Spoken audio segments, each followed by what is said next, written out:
Hello. How's it going? Well, Europe won the last match of the day, so I'm happy. Good. I'm joined by Peter Svidler. Well, Eight times. that's a very proper pronunciation of that name. That I almost never hear that. Probably by luck. 8 times Russian chess champion and general trading card game whale. That was how I was told to introduce Peter. I think that's fair.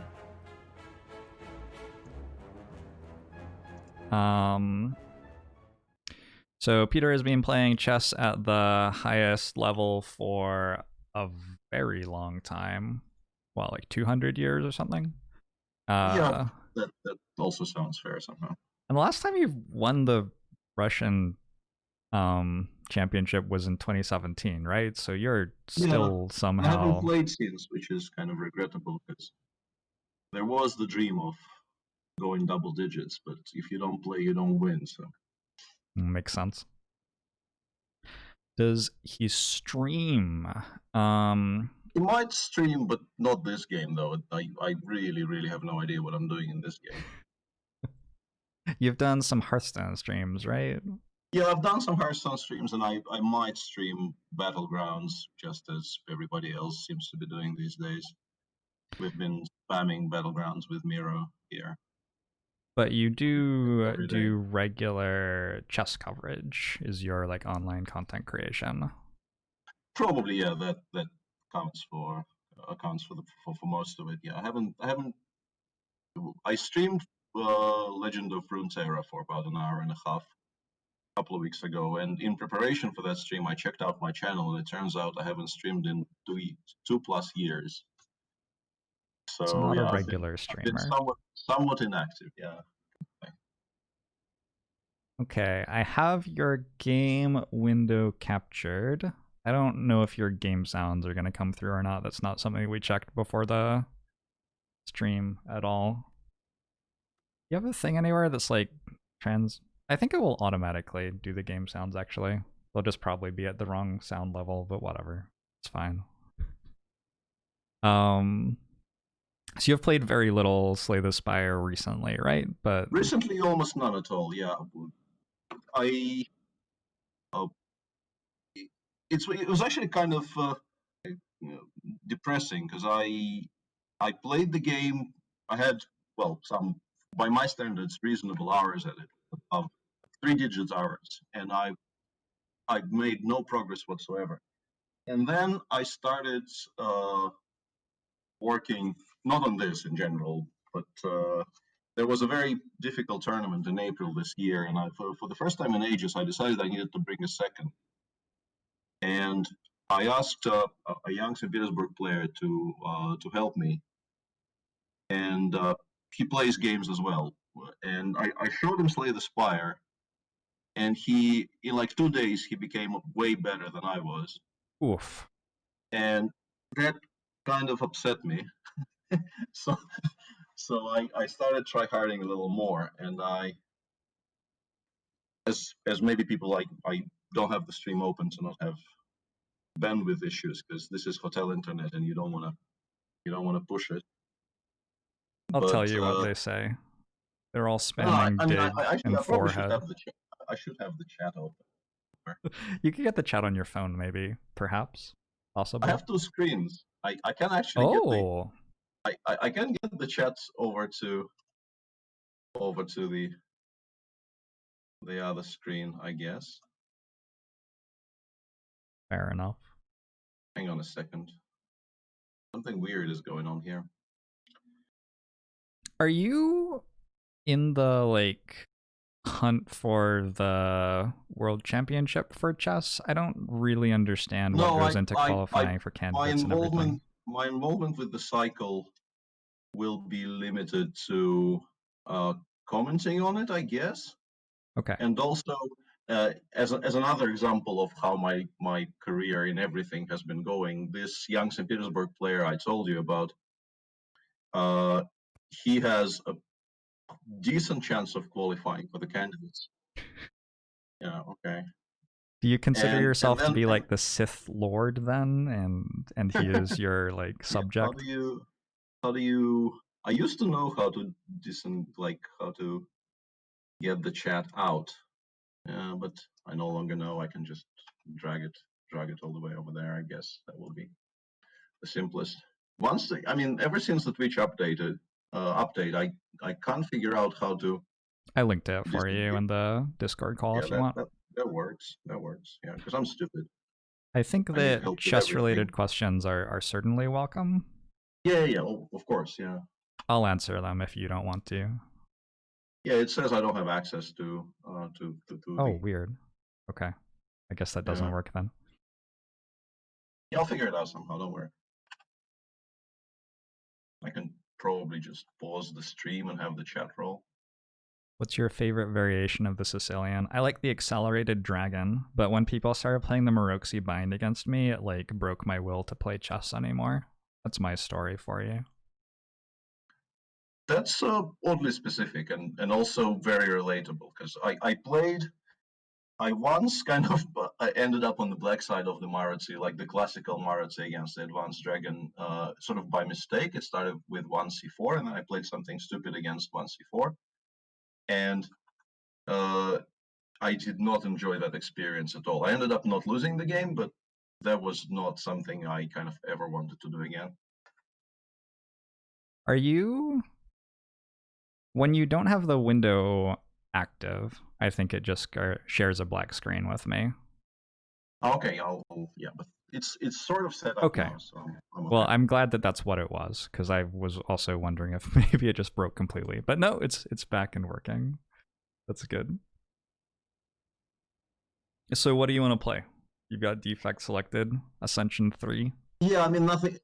I mean the other ones aren't even Ascension, so it feels like I will be wasting it. I mean I will be wasting your time regardless, You but don't want to just hop onto Ascension 20? I can show you how to edit the files.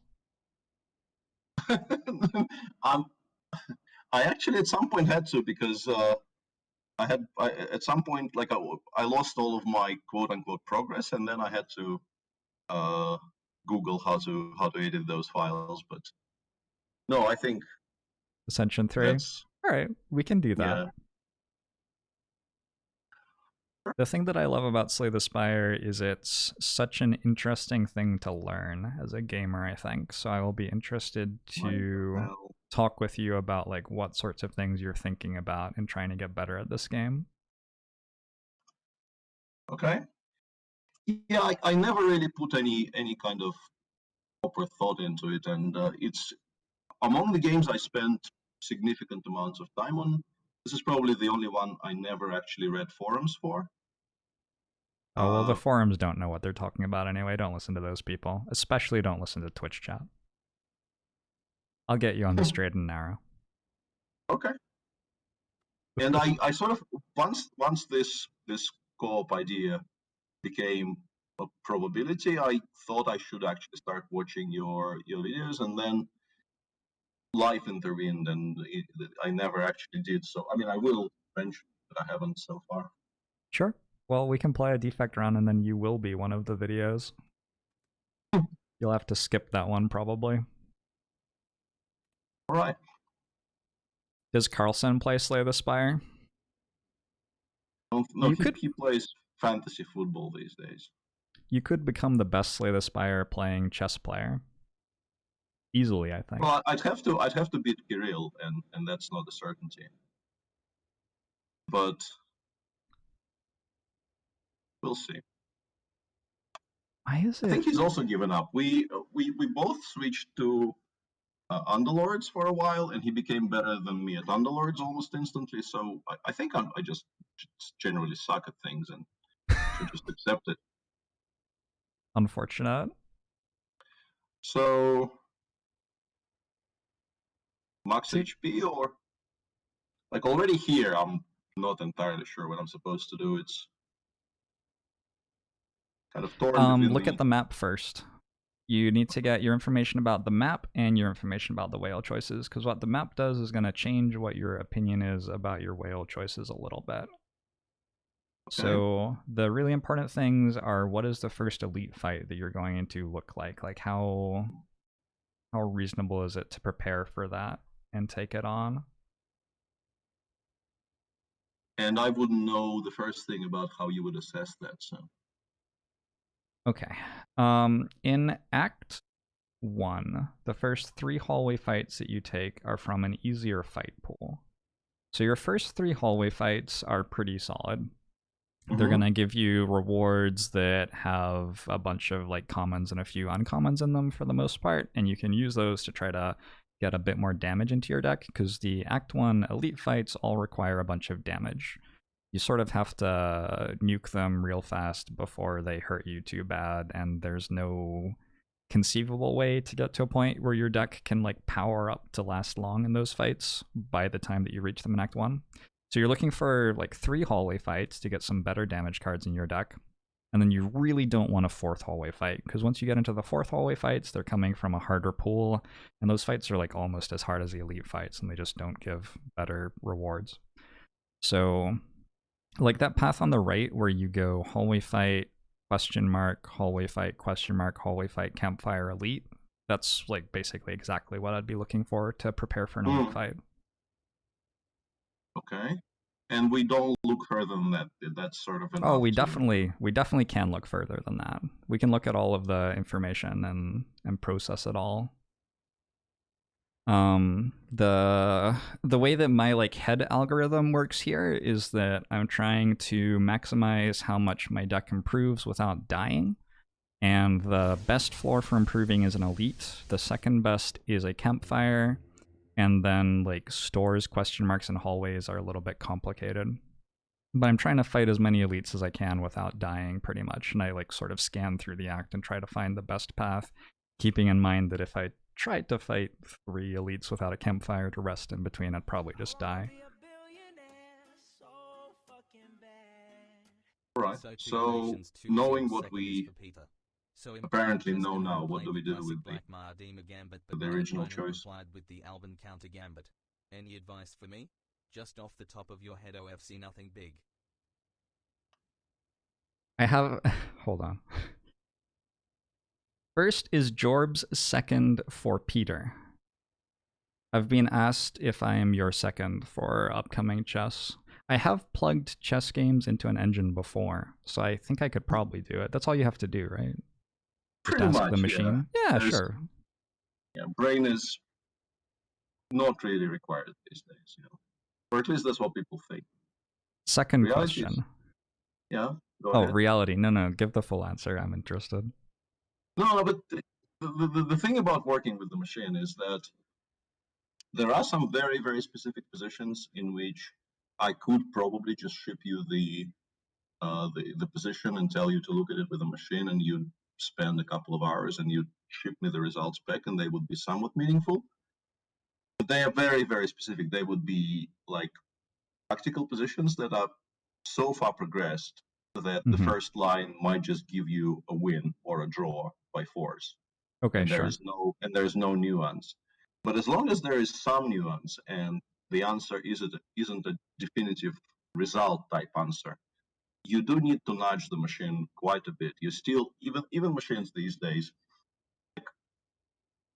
the line that it will spew at you if you let it run long enough, it will not be incorrect as such, but you will most likely not understand why it says what it says.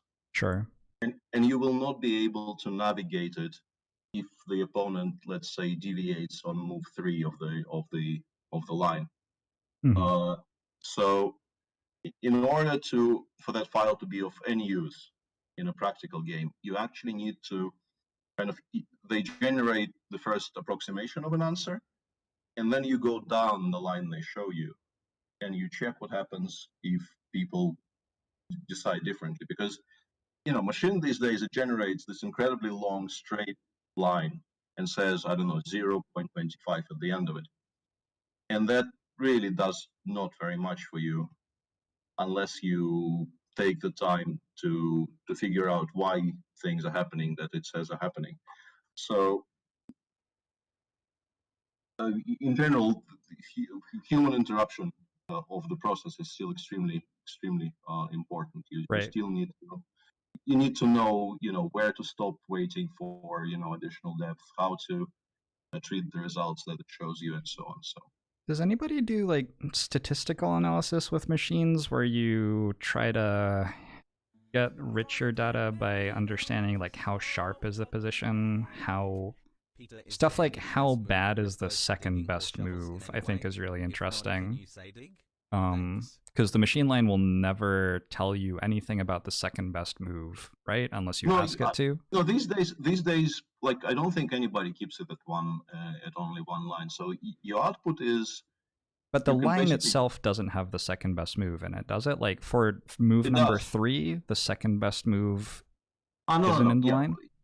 further down the road, no. Yeah, Right. basically, when you show it the position, you can tell it how many lines to show you, and it will give you what it thinks are the first 3 best moves in that position. But further down the line, until you actually click to there, Yeah. ask it again, you don't know what the second best I've move is, always thought that the how bad it is. difference between a line where you regularly had like one move that was your only move to save the game versus a line where you had like 10 different moves which could all reasonably lead to an even position was really interesting. And I thought it was always interesting that machines would never tell you which line you were going into as you were looking at a situation, whether it was one where you had to make the perfect move 10 times in a row, Yeah, or whether exactly. it was one where it was like a whatever sort of thing. I did some stuff in grad school looking at how humans could navigate games of chess versus how machines would navigate games of chess, where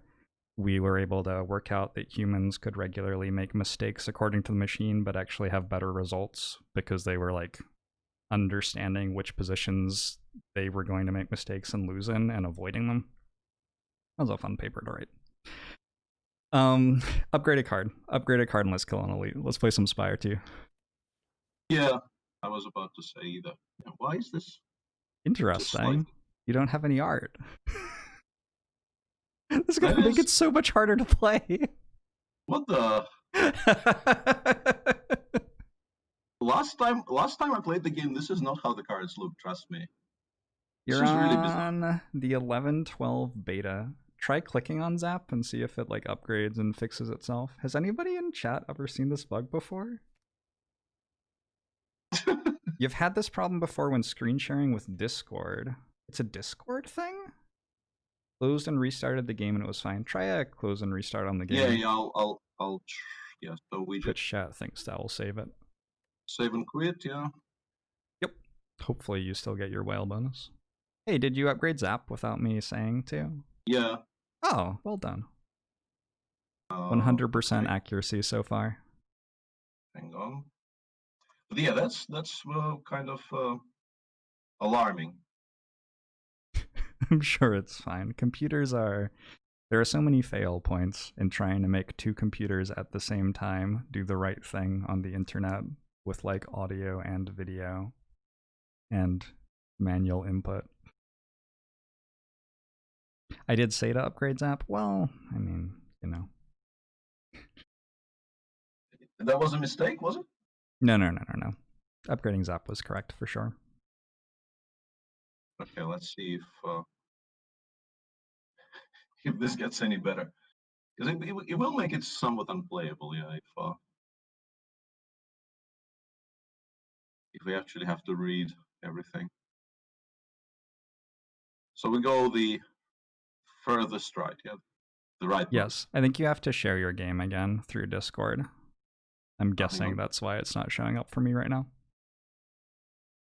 Is there any chess move that refers to digging or shovels in any way? If not, can you say dig? Thanks. I'll ask that again if needed. Currently it says stream slay the Spire instead of... It says stop sharing a screen, so it should still be sharing. Try stop sharing and then reshare. Stop and... Yeah, okay. And stream slay the Spire. Yeah, okay. Let's see if that does anything.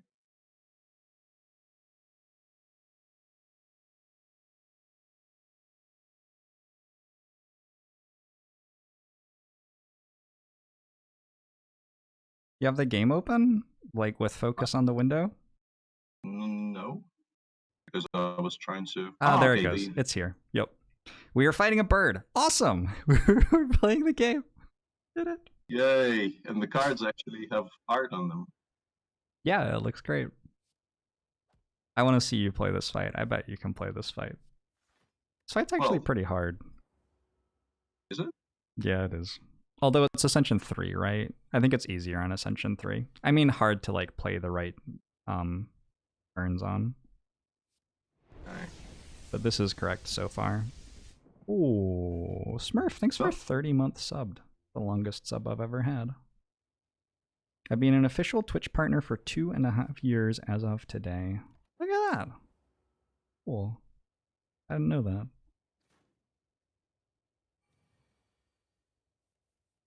Yes, it was requested that you say dig on stream or share an anecdote about chess moves which are like digging. Ah. No, my connection with the whole dig thing is, of course, shady. Oh yes, shady diggy, absolutely. Yeah, so that's... Chess and digging don't really go very well together, but I've been... shady is what really brought me to the idea of streaming, and my first ever forays into playing something other than chess on the internet were specifically connected with his stream and him personally. So yeah, I actually had a 12 win run earlier today, so... Well done.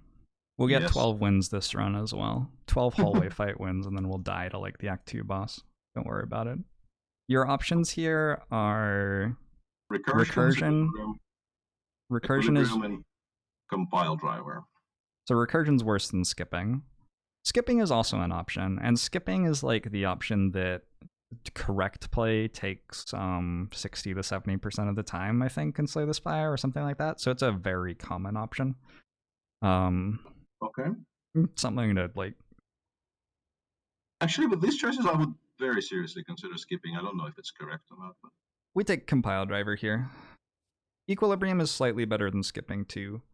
But compile driver weights your deck more toward damage, which is more of a priority at the moment, basically. So we do question mark, yep. Fight, question mark, fight, yeah. Yep. Going to the store there isn't too bad either. Do we need to remove anything? Yes, we need to remove strikes. Removing strikes is very, very valuable.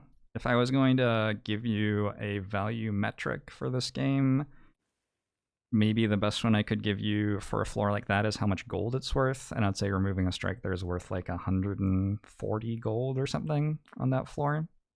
Just getting rid of your strikes as quickly as possible. The reason for that is that you can find much, much better ways to deal damage in this game very quickly.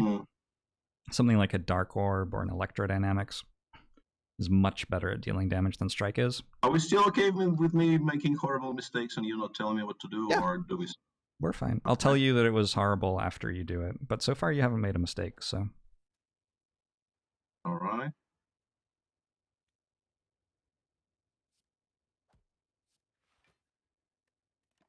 I think that was really close between double defend or strike defend, and I think probably the one you chose was better, but that one was like the first time it's been close. Can you go to your settings and turn off screen shake? Okay. Wasn't aware that was a thing. And turn on fast mode. When you turn on fast mode here, like your entire world's going to change. Okay. Yeah. Alright, awesome. I should probably kind of know instantly that this is lethal, but I don't. At least not right now. I might return to doing this math fast enough, but... I really like self-repair, but I probably shouldn't. No, self-repair is fine. I would probably take self-repair here. Self-repair is especially valuable in Act 1 because actually all 3 of the elite fights in Act 1 are really awkward to block on the right turns for. Against Gremlin Knob, if you block with skills, Gremlin Knob like gets stronger, so you don't even want to do that. Against Lagavulin doesn't start attacking you right at the start of the fight. It takes like a few turns for Lagavulin to wake up, so you have a chance to play self-repair there. And then against sentries, often you get to a point where you're like drawing your cards and You're just playing whichever cards you can draw, and self-repair is fine there too. So it ends up being like a pretty specifically good sustain/block card against the Act 1 elites. That is fine later. It's very good with Echo Form for staying healthy. Okay, people told me I should have confirmed this. No, I think I've done it. Yeah, it's working. No, because like, somebody in chat said that I needed specifically to confirm the change in settings to have fast mode on, so I have to check. Ooh, what should we call you? Are you Polborta to my viewers, or are you Peter, or are you Mr. Svidler? Definitely not Mr. Svidler. GM Svidler? No. None of those, but I mean, I'm fine. I'm fine with Peter. All right, cool.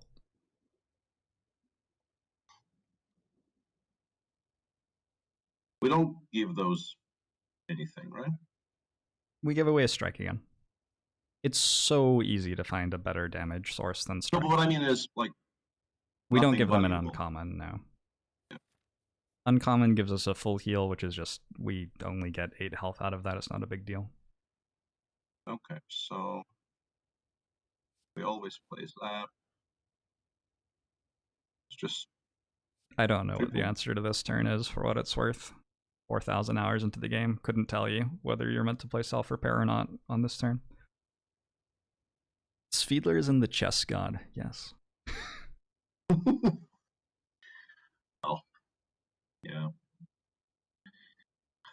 I was In watching... the Pratchettian, small gods sense, then maybe. I was know if you're- watching your coverage of the Blitz Mhm. tournament and greatly enjoyed that you went from 9th to 8th in the world on rating while covering the event. Yeah, that was. Although, honestly, like by the end of it, I was so emotionally invested in the idea that Vichy should qualify, and Vichy qualifying would probably result in me being 9th. And honestly, like, I'm not as happy about it as I normally would be. I mean, it doesn't matter much anyway, but I did not want what happened to Vichy to happen, so. Mm-hmm. Yes. He lost on time in a game, right? It was not great. Yeah, he lost on time in a position which he normally would have just won. Like, the story becomes somewhat tired with retelling, but this is a new form to tell it. The first time we always take the potion, right? Yep.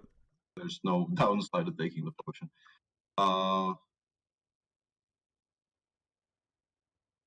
Leap. I Or would do we probably take- take Cold Snap. Frost Orbs are very, very, very good. There's an interesting thing with Defect, actually, where for lower difficulties, channeling Frost Orbs and playing block cards is enough to block for the late game fights, but for very high difficulties, you have to evoke Frost Orbs, so you have to, like, make way more Frost Orbs once you get to high difficulty. So probably Cold Snap's a little bit worse at low difficulty, just because you don't have quite as much requirement for Frost Orbs. But I'd probably still take it. Would be my card. my far and away third choice there, which already shows that I don't really understand what I'm doing. And as for the story, first time I played Blitz against Vichy, I'm pretty sure, was at the chess-based offices. We always upgrade something, right? Yes. And Compile Driver or Cold Snap, I'd take a damage upgrade here. We're a little bit light on damage still. Okay. You're fine with either, or you do have a preference? I am fine with either. Okay. Whichever one you think you're more likely to play when you draw it. So that was chess-based offices, probably about 98, I think. And I was already, I think, 3-time Russian champion. I was young, and I remain a decent blitz player, and I definitely was a good blitz player then. I was fast, and my instincts were fine. And we were somehow both guests at the chess-based offices, and there was a board, so we sat down and played. And I think I scored with great difficulty. I think I scored like 1.5 out of 8. And it felt like even those I didn't exactly deserve. And I Is this against myself, Vichy? I missed the introduction. Yeah, against Vichy in his sort of original form. And yeah, and I thought to myself, yeah, so this is what an actual Blitz player looks like, because I thought I knew, but I didn't. Here we attack either the first one or the third one. Yeah, I'd go with the third one just because it has lower health, but that's correct. You don't want to... You want to get to a point where you're being attacked for 10 every turn as quickly as possible. You can cold snap first to draw 2. Yeah. Although... it's probably correct to do that? Yeah, I guess it is. And I would just strike the last one here, I think. So we're not even trying to block some damage here. In this fight, it's so important to kill one of them that you usually take some damage on turn 1 and 2 to get that done. Compile Driver gets better with Cold Snap here as well. It's another point to make about Cold Snap being a good pickup. And we are kind of just a triple defend, or? I would go strike, defend, defend. Again, just keep on working on the... Yep. It'd be interesting if there was like an alpha go or whatever to tell me that I was playing my turns wrong. I'm sure there are lots of turns where I play things slightly wrong at this point. There's definitely a sequencing mistake here that I can make, but I'm not sure what it is. I would probably go dual cast on a lightning orb.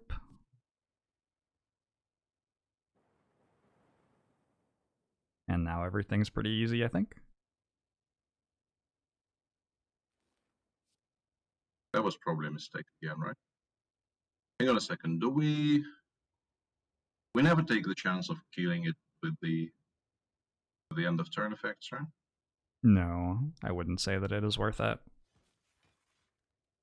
But again, it is plausible that there are all sorts of situations in Slay the Spire where it's possible that something could give you like 0.1 more health on average, and I'm sure that I make the wrong decision pretty regularly in those spots.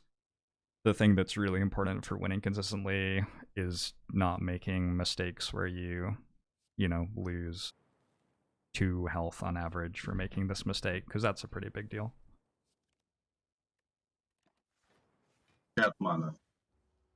Try to do some chat mana things there.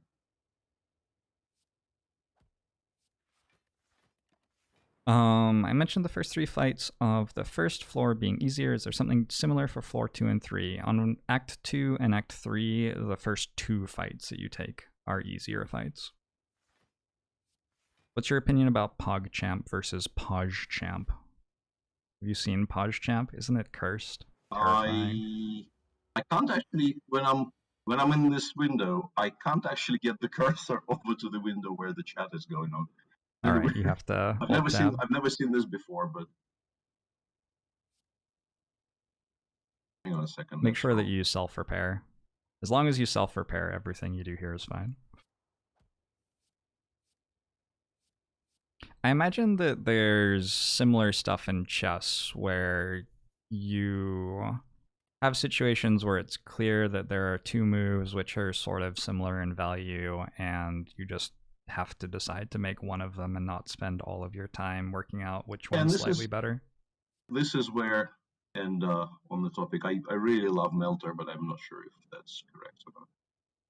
I would take Sweeping Beam here, I think. Just another card that's slightly better than Strike. Helps to get some AoE damage going. Going into Act 2, AoE damage is really important. But I'm not going to argue, and I will take what you tell me to take, but isn't Melter like absolutely broken in some situations? Which situations? So there's a fight in Act 2 where an enemy has a bunch of shield, but that's a fight where you usually don't take much damage. So in that fight, you can think about Melter as maybe saving you 5 health, which isn't that great. It's okay. But like, you see it deal 90 damage or whatever when it removes the entire shield, and dealing 90 damage is cool, but the actual metric you care about is how much health you have at the end of the fight, and you wouldn't have taken that much damage in the fight anyway, usually, with a reasonable deck. That doesn't actually help you much with your health. In Act 4, it can be okay. Act 4 is a very long way away, though. Yep. We actually don't have the keys enabled either, so we won't be going to Act 4. And other than Yeah, that, it's just not very good. There just aren't that many places where it matters. Okay, so Cold Snap, double defend. I like it. Yep.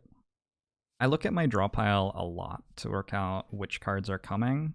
And in a situation like this, you can already start to think about what do you have to do to kill this enemy by turn 3 or whatever, and whether your deck's set up nicely to be able to do it. And based on that, you can decide whether you're going to play more aggressively and take a little bit more damage or not. Who do you think will take down Magnus to become the new #1? Don't say me. No. Well, currently it seems like Ding has maybe the most obvious shot, because he seems the sort of the least afraid. He keeps on beating Magnus in situations where very few people do. Like he won the tie breaks against him in the Singfield Cup, and he also won 2 against Magnus in this event where Magnus absolutely dominated everybody else. And Fabi is like him and Fabi. It's going to be a boring answer, but currently I don't think anybody else has much of a shot based on sort of current form and the way the dynamics work.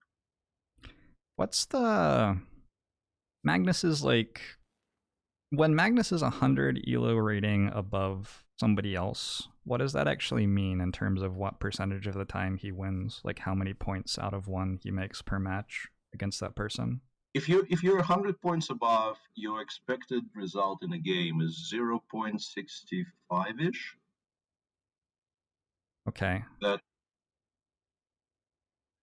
Which means that you would about win twice for every time you lost. And then draws are in there too, which makes it extra complicated. I mean, the easiest way to explain it is that, like, if you make a draw, you lose 1.5 points, or you lose. Yeah, so it's basically 10. Every game is 10 elo points, and if you expect it is 0.65, you lose 1.5 elo. Okay, Elo gotcha. Draw. So I would play defend self-repair, by the way. It is mostly draws. Lots of draws in classical chess these days, huh? Yeah, at the level we're discussing currently, draws are by far the most. Hang on a second. Do we play dual cast first? Dual cast, defend, zap. Looks like the play to me. That gets us fully blocking thanks to Oddly Smooth Stone, and deals. Deals as much damage as we're going to. That actually takes us out of the fight. One thing that's interesting about Slay the Spire versus Hearthstone or Magic the Gathering or other card games is that you know the things that enemies can do with very high certainty. And so sometimes you can look for lethal that's like more than 1 turn out. Like you can get lethal in 3, sort of like you can mate in 3 in chess. It's interesting. In chess, if somebody like takes a mate in 2 when there's a mate in 1 on the board, I feel like the commentary team will be like, oh, they made a mistake, but it's exactly the same, isn't it? It's like you win just the same. It very much depends on the mood of the commentary team, but yeah, I guess so. It really isn't a mistake, right? And I mean the only setting where it is a mistake is if you're playing Puzzle Rush. Sure. And Puzzle Rush punishes you hard for that. But apart from that specific scenario, nobody really cares. It's somewhat funny when people mismate in 1, but if they mismate in 1, give a very secure mate in 2, nobody's gonna care. Sure. We take the blessing, right? Yep. I haven't actually seen the blessing. This was not in the game when I played the game last. Yeah, the potions are some of the potions that were already in the game look different now, and then there are a few new ones too. Mm-hmm. I would take Ball Lightning every time. That card deals so much damage. Like the quintessential common that's better than Strike at doing the same thing. The game resolution looks a little bit gross because we're screen sharing through Discord. Yeah, apologies. And hotel internet here is not stellar, and there's no wired connection available, which it would improve things, obviously. So It's on my end, and I'm very, very sorry. Oh, that's okay. Hang on a second. Looks like driver defend, but we could draw something that could change the play, maybe. Yeah, I'd start with compile driver on the front enemy. And just defend is fine.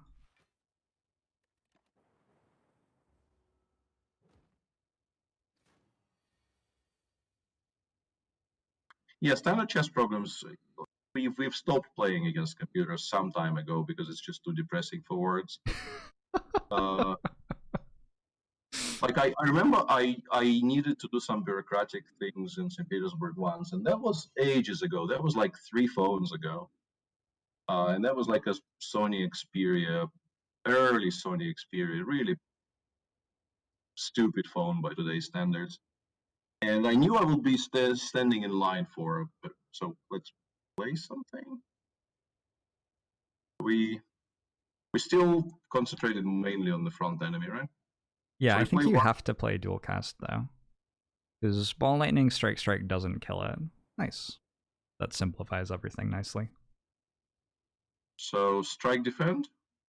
Ball lightning Or defend. Yep.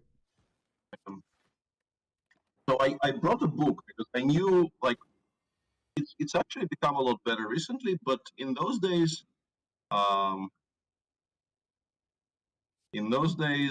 it would be. Hang on a second. I would self-repair defend. Yeah, I was about to say I probably shouldn't be passing up on a self-repair. Those kinds of places, they were not really geared towards helping you fast or helping you at all, and I knew I would spend a lot of time there. And I brought a book, and it was a reasonably thick book as well. Like I had maybe 150 pages left of something, and at some point I ran out of the book, and I still was in the same line, and there was no seemingly any end to it. Dual cast, zap. There are lots of lethals here. Just kill it somehow. Yep. Yeah. Okay. It's difficult for me. Like. Oh, really, actually, I've been out of the game. You do have pen nib for what it's worth, so you should be trying to maximize pen nib in a fight like that. There's an extra variable to think about now. Sorry. First of all, do we take another AoE or? I think Go for the Eyes is pretty solid here. Go for the Eyes has a problem on high difficulty that it's difficult to remove artifact charges as defect, and the late game fights have artifact charges, but on low difficulty, I think Go for the Eyes is pretty good. Okay. So the point I was making, like I should have taken 2 books, but I only took 1. And when I ran out of things to read, I thought, okay, I still have some battery on the phone, and I should just. I downloaded. It wasn't even Stockfish in those days. It was something else. It was like what became Stockfish later. And do we play self-repair here? Play compile driver, and then we'll see. Like if you draw a defend, you get to play self-repair.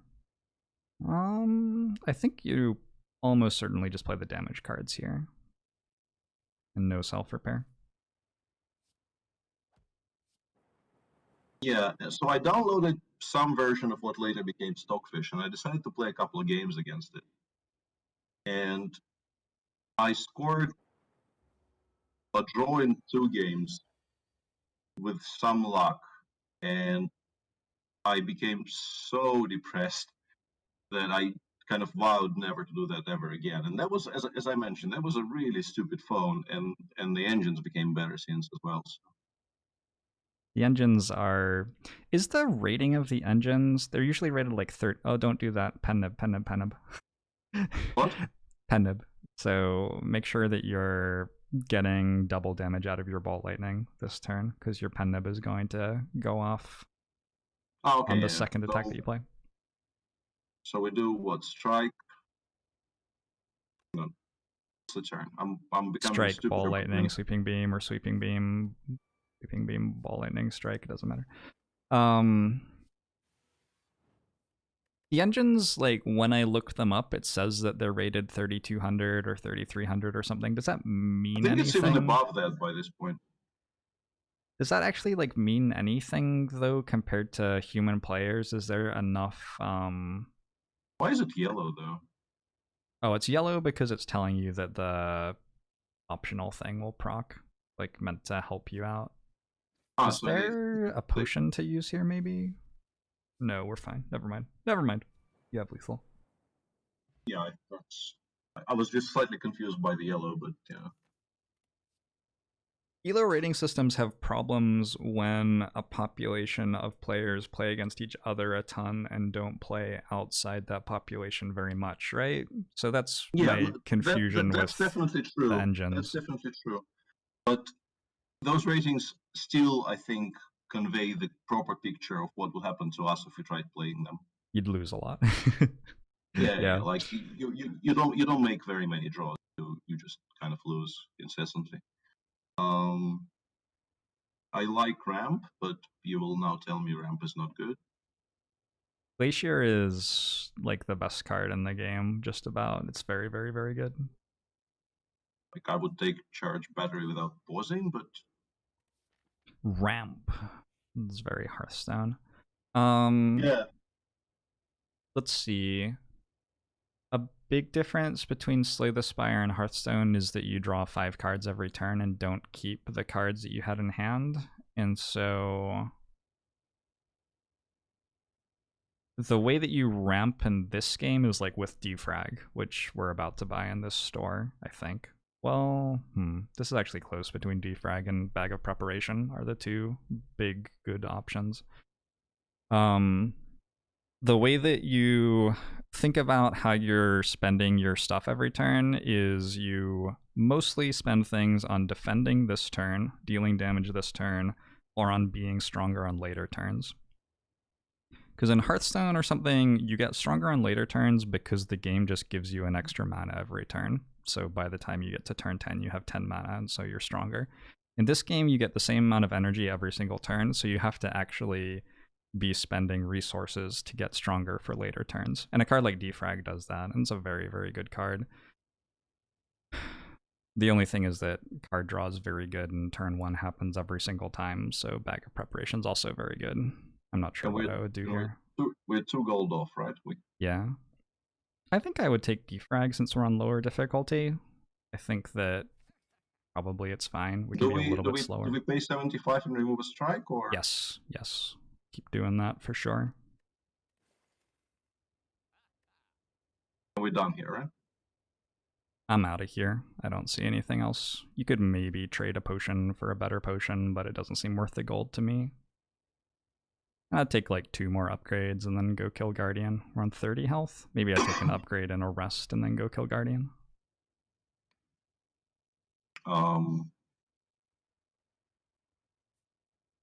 So upgrade now, yeah? Yeah, upgrade now, and then that way you get the stronger card for the one fight. Maybe if you get self-repair off and don't take damage, you even get to not rest before Guardian here, which is sort of interesting. I'd upgrade Defragment for sure. One of the best upgrades available for Defect. There aren't many upgrades that double the effectiveness on the card. We just choose one at random here, right? There's no way of telling. No way of, yeah. It will actually, the way the game generates, it will be the same fight, whichever one you pick, but there's no reason to pick one or the other. Okay, so Zap. Which one do we go after the weaker one here, or like go for the ice probably goes on the larger one, right? You want to kill the one that's buffing itself. Because what's going to happen is that the one that's attacking you right now is going to buff itself like next turn or the turn after. And when you kill one of these, they'll vulnerable you. So you want to kill one of them while the other one is buffing, so that you don't like kill one and then take a bunch of damage from the other one attacking you. So you want to set up like killing the front one next turn or the turn after is your current goal. which How do we means go? like honestly, I'd just go Glacier self-repair and go for the Eyes the front one, I think. Because I think the fight's safe enough that you can get the self-repair down as well.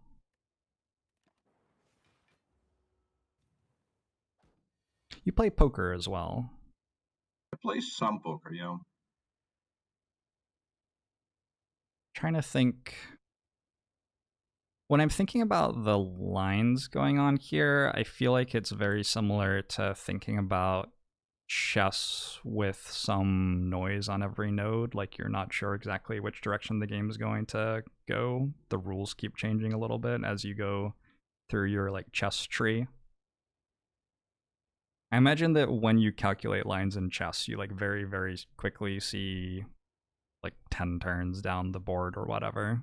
And some of Slay the Spire question is is exactly the same the thing. question is how trustworthy your calculations are. But That's yeah, fair. I mean, generating a line that's, I don't know, 25 ply long is really not a problem whatsoever. The question is how many mistakes have I already made? Sure. And the end of the fight. in chess, your mistakes come from the complexity of the game and the possibility that your opponent's going to find something better than what you saw, right? Pretty much, yeah. In Slay the Spire, your mistakes come from not being able to calculate how the deck shuffles and all the possible ways that you could draw cards out of your deck, and not being able to calculate exactly what the enemy is going to do as the AI takes slightly random choices throughout the rest of the fight. So it's simpler, I would say, overall to work out the general vibe of what you want to do, but it's much less clear what exactly will happen when you do that in Slay the Spire. If that makes sense. I don't know if I communicated that quite perfectly.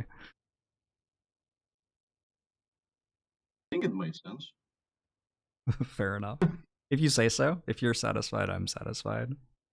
I would cold snap the front one. We're still trying to kill the front one, and like this turn's a perfect turn to kill it. And then I just defend.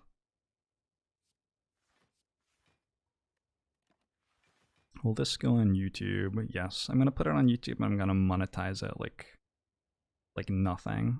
You're gonna make me so much money, Peter. No, I don't think I'll put ads on this video. About that.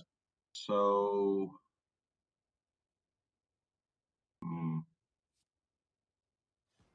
that seems okay.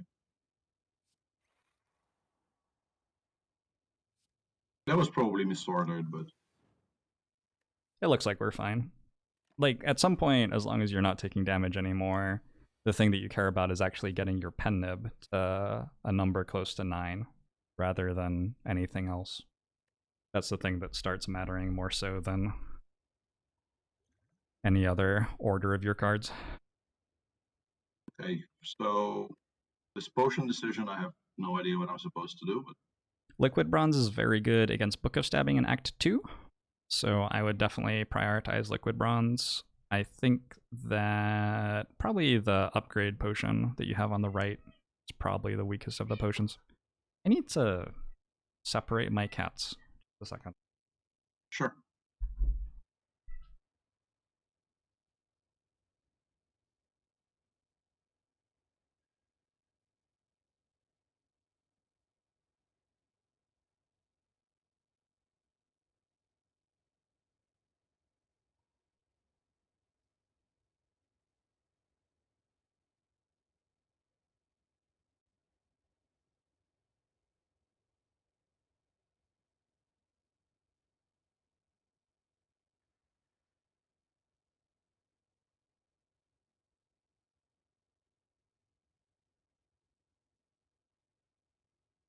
Okay. Sorry about that. So we're actually ditching the upgrade. I was so happy about the upgrade. If you think about its output, you don't actually draw cards more than once that often in Slay the Spire. It happens in long fights. But for the most part, you play cards the first time you draw them, and then by the time you draw them a second time, the fight's already over. So you're going to upgrade cards that weren't important enough for you to upgrade them earlier for one turn of your fight with that potion. It's going to give you like, I don't know, 3 damage and 3 block maybe. Just doesn't do that much. Okay, so now you're going to tell me buffer is not the correct pick here. Oh yeah, and it is a temporary upgrade. It only lasts until the end of the No, fight. I was aware it was a temporary Okay. upgrade. Yep. Buffer is like alright.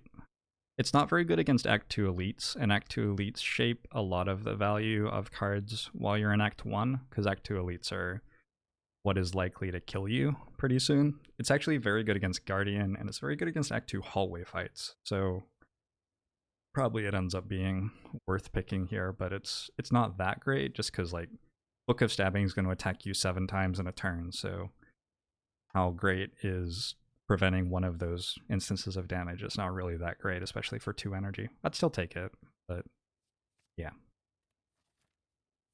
At higher Ascension, you start to worry about Awakened One as well when you put powers that are decent but not great into your deck, because Awakened One starts getting 2 strength every time you play a power, and so you can weigh your deck down a little bit too heavily with powers and lose to that Act 3 boss. So at 37 we're probably safe enough to I upgrade. agree, especially with the potions. Yeah, I think so too. No idea though. I'd probably just upgrade Buffer once it's in the deck. We're much happier to be playing a Buffer plus than an unupgraded one.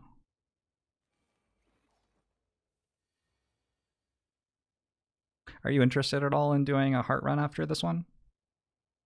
How though? Well, you could kibitz me. That would be one option. Or we could edit your text file to get you onto Ascension 20, and that would be the other option. No, I'm up for whatever, but I mean, first of all, how long will it take? And secondly, like, why do you want a kibitzer who will just suggest stupid things every time? Why do I want to hear Peter Svidler's opinions about a strategy game? Your opinion Yes, of yourself is too low, sir. I would have played Buffer there, I think, but this is okay too. We've sort of accelerated transforming Guardian and left ourselves in a position where our setup is bad against transformed Guardian. So drawing Defrag and Glacier here just like fixes everything straight away, but that was my thought with what you did.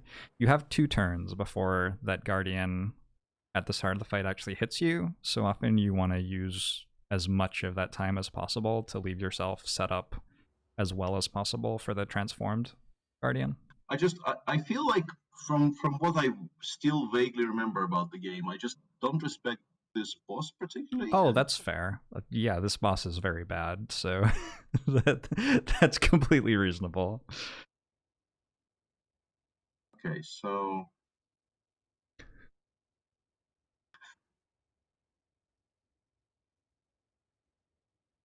what do we do here? Play the defend first, and then I Yeah. guess compile driver? And then like go for the eyes defend. Ends up being a perfectly fine turn.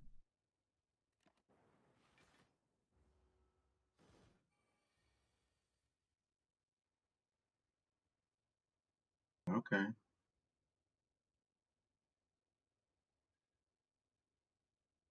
So you want to make sure that you deal enough damage to transform Guardian by 3 turns from now. So I wouldn't go like Buffer Cold Snap. I think that's a little bit too defensive. Ball Lightning, Defend, Cold Snap is fine. Could probably sneak in Self Repair if you wanted to. There's not much reason not to.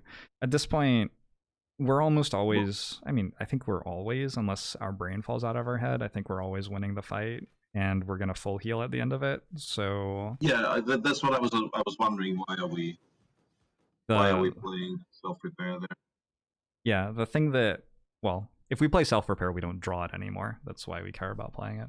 The thing that actually matters is getting pen nib on 9 at the end of the fight. If you're looking to optimize something here, that's the thing you should be optimizing for. That was probably incorrect, but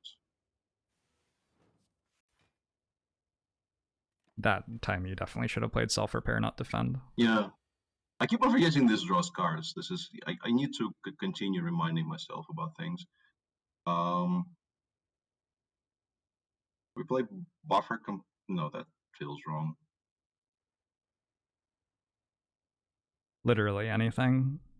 I think at this point, if you played the leftmost card in your hand until you couldn't play cards anymore, you'd win the fight. So it does feel like that a little bit, yeah. do you have other enemies in the Spire who you are particularly disrespectful of? Do you have... Ooh, I can't ask you that question. You'd have to give the diplomatic answer if I asked you about chess players, huh?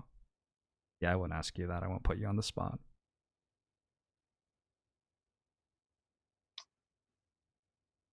So what are we doing here? Glacier Ball Lightning all the way.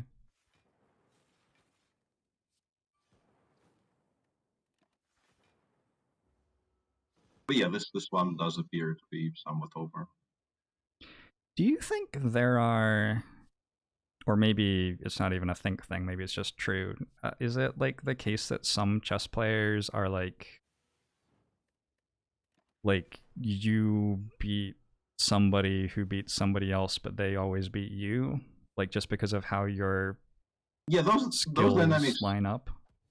There are some weird pairings like this, but like at the elite level, it's very difficult to like finding actual, honest to god leaks at the 27 plus level is, you're not going to see very many, and they will be hard to identify. There obviously are some, but people by necessity, if they get to this level, they become very good all-round players. They will be able to defend well, sacrifice and deliver mate when it's required, and so on. So I don't think it's stylistic necessarily. It just sometimes works out like that. For instance, like famously, I have 0 classical wins against Vishy lifetime. I had winning positions against him more than once, never won one. And Vishy, I don't know if that's still true, but there was definitely a period when he had a really horrible score against Hikaru in classical. And my score against Hikaru in classical at some point was something like 6-0 with maybe 1 draw. Okay. And then I lost a couple, which kind of saddened me because it was a nice record to hold on to, but I'm still in a reasonably large plus, but I did lose a couple. So Why there so was quiet, this, NA? Why so quiet, NA? Take Echo Form for sure.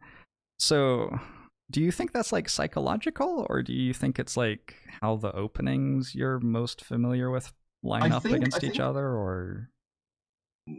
I don't know. I mean, in where my score against Hikaru is concerned, I started playing him when he was very young, and I was just it's nice to catch them when they're still raw, and you're just objectively better than them because they're still learning. Fair enough. And then like if in that phase the score gets large enough, I think it does become psychological. They the scars start manifesting themselves.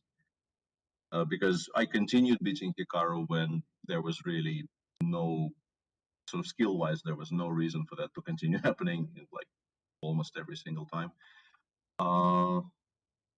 What are we taking here?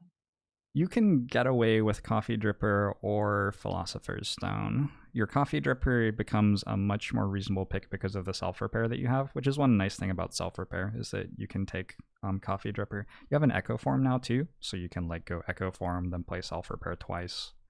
Yeah, I think Coffee Dripper is a pretty safe bet. Philosopher's Stone would also be okay there. The downside is real, but it's not enough to kill you very often with how your deck's set up at the moment. On like the psychological thing, do you get like adrenaline associated with making moves in chess? Do you like, does your like stomach sink as you like make a move and see your opponent's reaction? Yeah. Are you like looking at their face to see what they think about the position and stuff?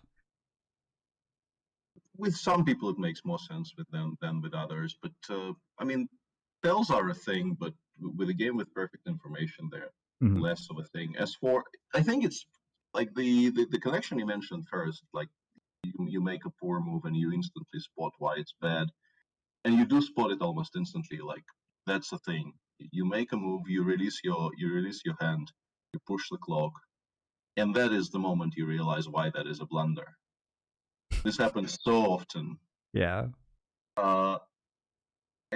And yeah, you do get hit by this incredible sinking feeling. And also, I mean, the opposite is also true. Like if you find a really beautiful idea and then you get to execute it over the board, that gives you a high, like like no other. Well, probably some other, but like I'm a boring person, so in my case, no other. Fair enough. Take a look at this act. We actually don't want elite fights very much. We're not very good at the elite fights. We're very good at the hallway fights. We have a deck that sets up sort of slowly, and Act 2 elites punish that really hard. But we also have the double self-repair, so hallway fights won't punish it so hard, and then we'll be able to play the double self-repair and heal back up. So I just look through the act and try to go for a fairly safe very safe path, lots of events, like a few hallway fights, maybe one elite fight, get a campfire early to upgrade self-repair. That's basically what I'm looking for here. So something along the lines of like middle left and then go for. Do we like all the events on the left? Or Act 2 has some really good events. Events in Act 2 can be very, very, very strong. Getting apparitions is incredibly strong. There's an event that upgrades all of your strikes and defends, which is obscenely good. So question marks here are quite good, yeah. So let's go leftmost, or? Yep. I think starting leftmost is fine. As long as, like, you have to look at the top of the act as well to make sure that you're not walking into, like, absolute death. But probably we're fine. It's just worth looking, is all I'm saying, you know. Okay, so buffer defrag. I'd use the buffer here for sure. Buffer, defrag, self-repair.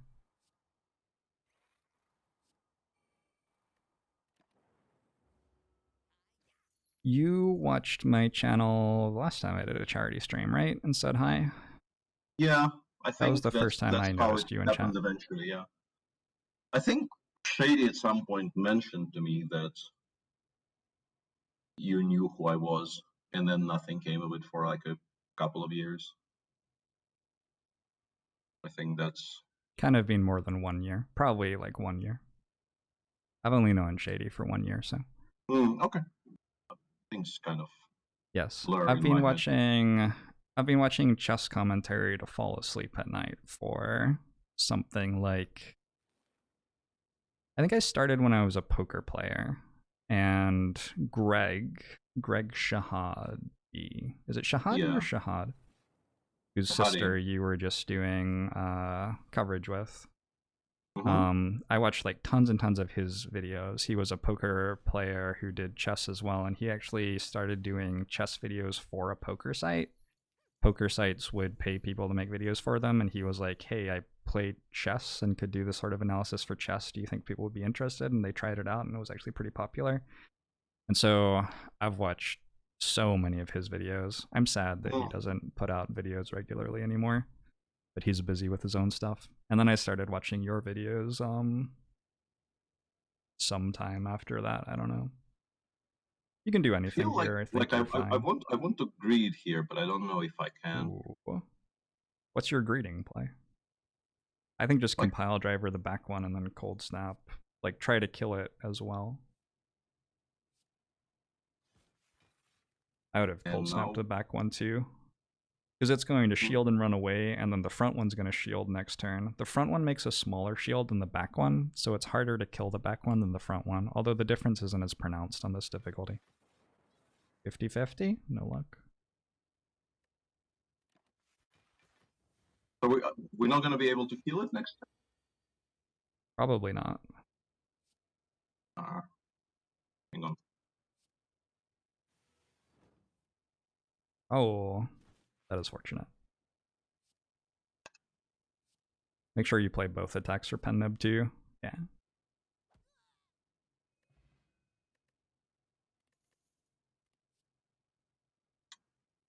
Okay. I actually Either. think Yeah, go on. I'd go hologram here. Hologram's fine. You have cards that are worth playing multiple times. The only drawback of hologram is it gets in the way of playing like your echo form and your defrag, but I don't think it's enough of a drawback to make it a bad card when you can also use it to like play Glacier a second time or something like that.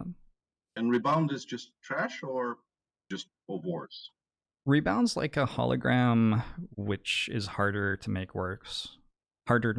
Like, they both let you play a card that you want to play twice as you go through a deck, right? But with Rebound, you have to have that card in your hand when you draw it. And with Hologram, you just have to have already played the card. So it's like a little bit more likely that you can make Hologram work. Okay. That's how I'd compare the two. Rebound would be better at the beginning of a run just because you need the damage on it. But at this stage in the run, the output of the card doesn't matter that much. Okay. I think that people who enjoy watching my Slay the Spire runs to fall asleep would probably love watching chess coverage, for like the same reasons. It's just like a logical, self-contained thing. Possibly, Go to the left yeah, side I all the used way. to. For me, you know, the voice to fall asleep to has always been Phil Galfond, and Oh, Phil Galfond. Yes, I've watched many of his videos. yeah. So do we like go? No hallway fights. Hallway fights are just not very good in Act 2. They hit you really hard and they don't give you rewards that are worth pursuing, really. Yeah, we could have had Melter. Just yes, you can also play Glacier here, and it's almost impossible for you to take damage. So it would have looked very flashy if you had Melter. So where else do we play? Like the Fool's Mate of this position is your Melter play. But you're playing against like a 1200 rated Slay the Spire player who you can just kill in any way that you'd like over the course of 15 moves if you'd like. So I don't think I've ever picked Echo Form, so you will have to like you play it the moment you draw it, or yeah, usually you play it the moment you draw it, and the damage that you take on the turn you play it, like, just doesn't matter that much compared to all of the output you get out of it. Also, this turn we don't even take damage. We can do whatever you want here. We can't take damage anymore in this fight, I don't think. Playing Ball Lightning might be the only possible way to take damage, actually. yeah. But yeah, you get to double defrag now. So 14 block, you're frail, so you'll have to dual cast. Unless you want a Sweeping Beam, maybe, and take a look at what your next card is. Sure, just play the buffer, I guess.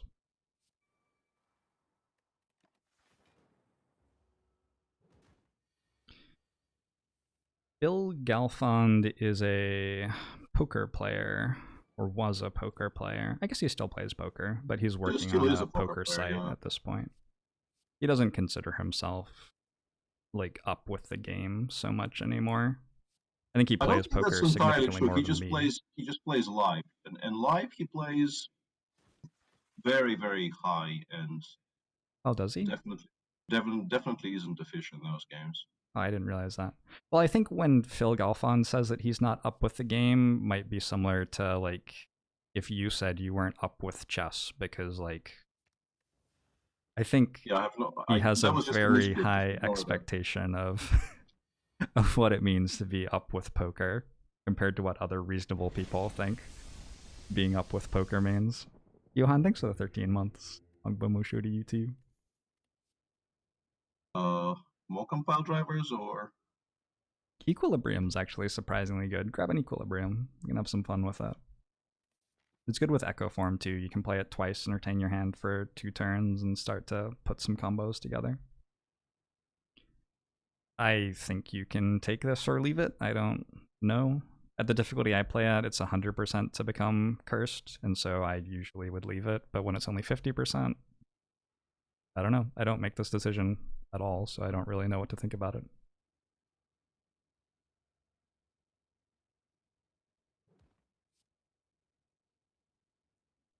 Okay.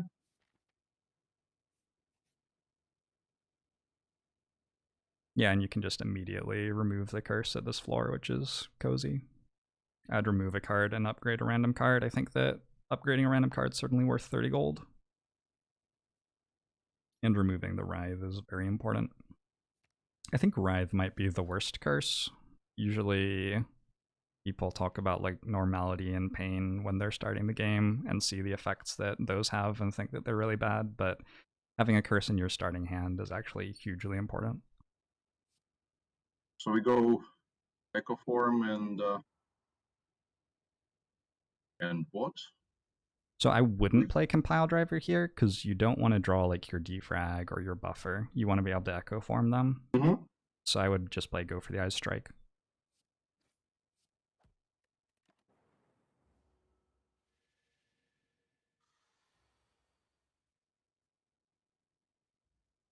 I would play Double Equilibrium, I guess, and like a Cold Snap. You should be set at this point. It should just be a matter of playing your cards as you draw them in a semi-sensible way.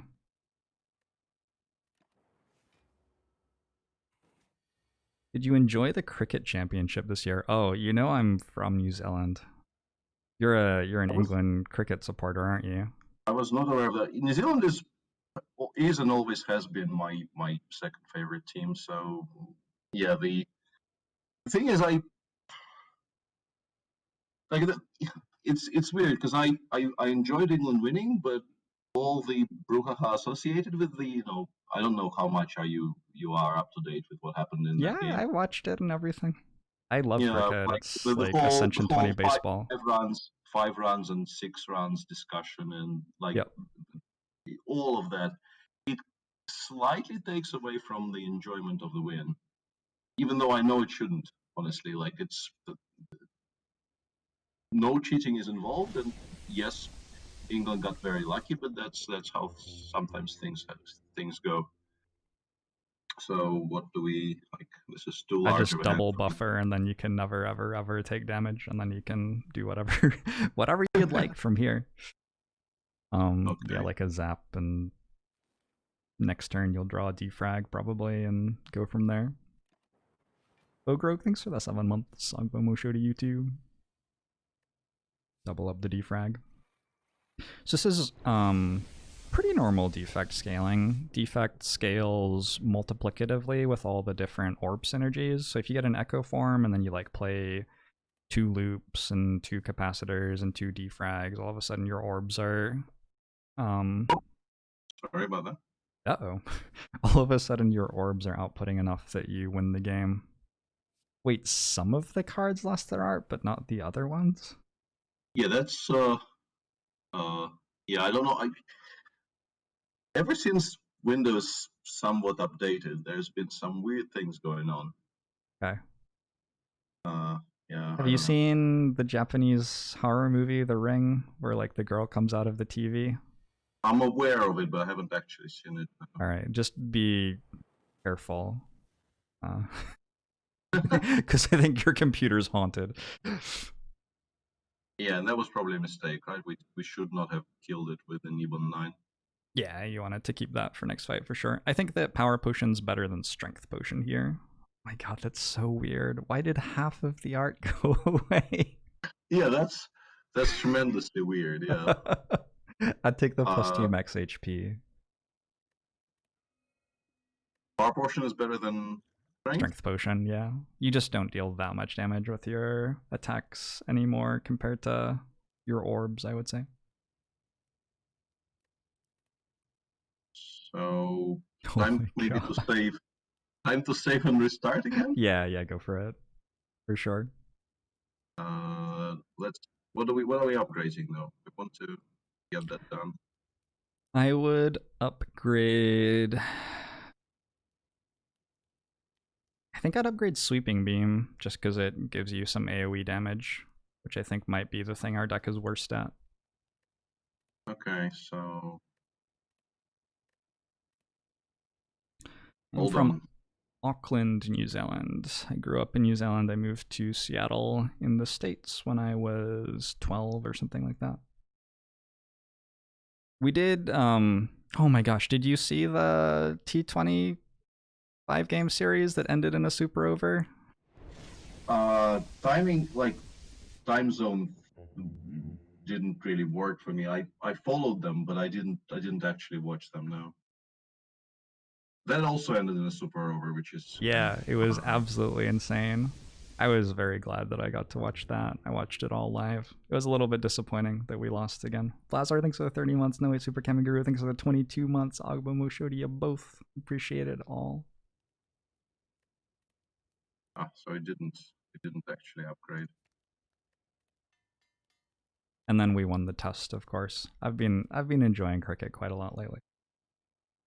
Yeah, Oh, no, it's I went from being absolutely fanatical about the game, and like if you spoke to me in, I don't know, in the mid aughts, I'd be able to tell you the starting 11 of all 10 test teams, and maybe even like who is in form or not.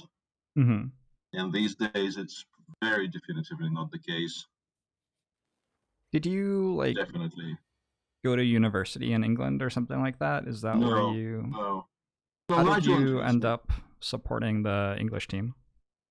I got introduced to cricket by Nigel during the 1999 World Cup, Oh, gotcha. and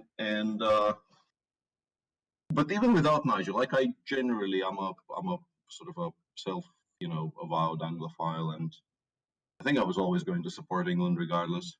But the Okay. thing, like, I'm less ashamed about it because I started supporting them when they were really, really crap. So there was like no glory hunting element in there at all. It's just like a natural place for me to be. What are we playing here? Glacier Buffer. Whoops. In a turn where there isn't really anything we can do that's relevant for this turn, the only thing we can really do is set ourselves up to be strong for later turns, and that's the clear thing to do to pull that off in that situation, I think. I don't think there are other cards that you could really consider. So we always play defrag. We always play the 0 mana things, right? Yes, although it does put a... Well, you're not even debuffed right now because you're on low difficulty. Yes, you play the zap. I guess since you're able to play your skills without getting dazes, you can hologram zap again. I don't really see why not.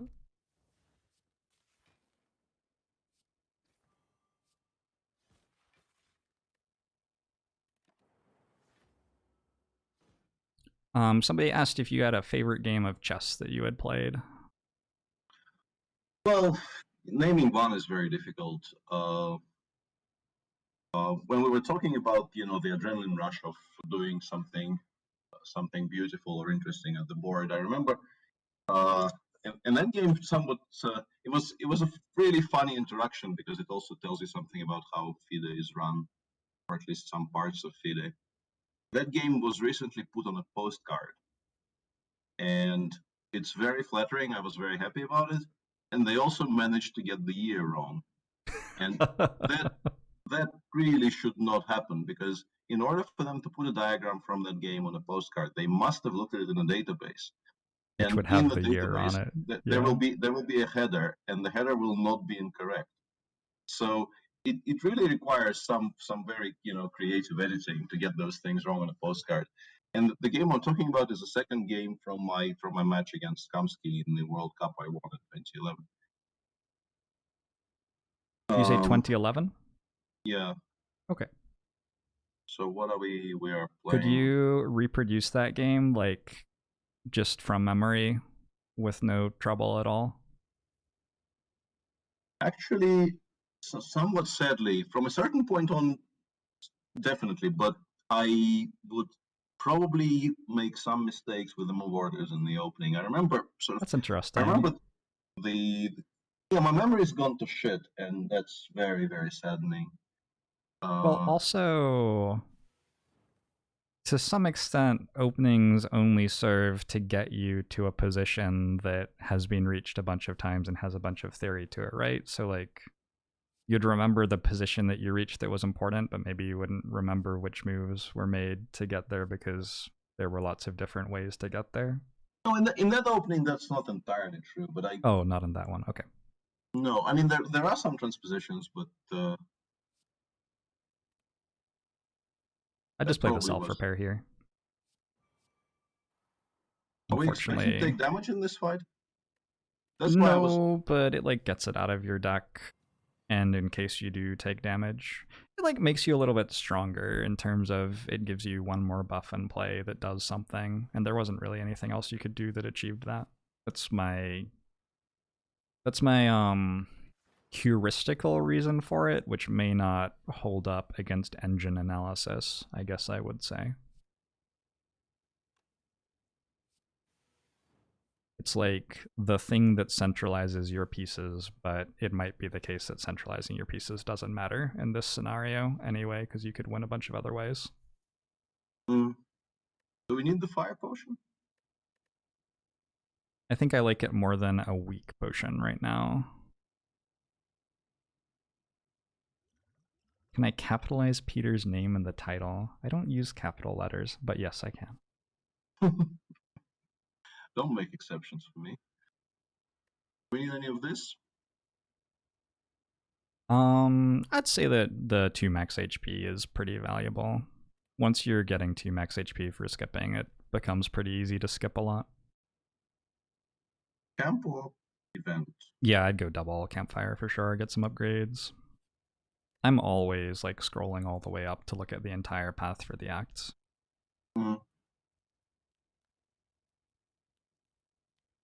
Do you... People are asking you about commentary gigs for next year. Do you plan stuff like that far in advance? No, I know a little bit about my next year. I mean, unless something very dramatic happens, we'll be doing Mike with Gusti once again, and I probably will end up doing the candidates one way or the other. I don't know. I mean, I was approached by FIDE this year in regards to doing some work for them commentary wise, which normally isn't the case. But if that doesn't end up happening, I probably will do the candidates for Chess 24 as per usual. Cool. All right. And there probably should be some work in the States again, but that is never 100% certainty. Some working with what, sorry? In the States, like Oh, St. in the Louis. States, with the St. Louis Chess Club. Related, yeah. Have Yeah. they just started doing stuff like that? I'd never watched their stuff before. No. I basically I'm somewhat usurping the seat that Yatzer occupied for many years. Oh, okay. I think if Yasser Saruman was on their commentary team, I would like recognize it. But yeah, I didn't put it together because he wasn't there. Gotcha. What are we actually upgrading? At this point, I'd take like a bigger block upgrade. Go for the Eyes or Equilibrium are both pretty good. Equilibrium only gives you 3 more block on a 2 energy card, but I think you usually play Equilibrium when you draw it, so it's like a pretty good upgrade anyway. Also, sometimes you echo form it, so you get the value from the upgrade twice, which is solid. And you actually get 2 upgrades, probably. Because we probably go to the campfire straight away again.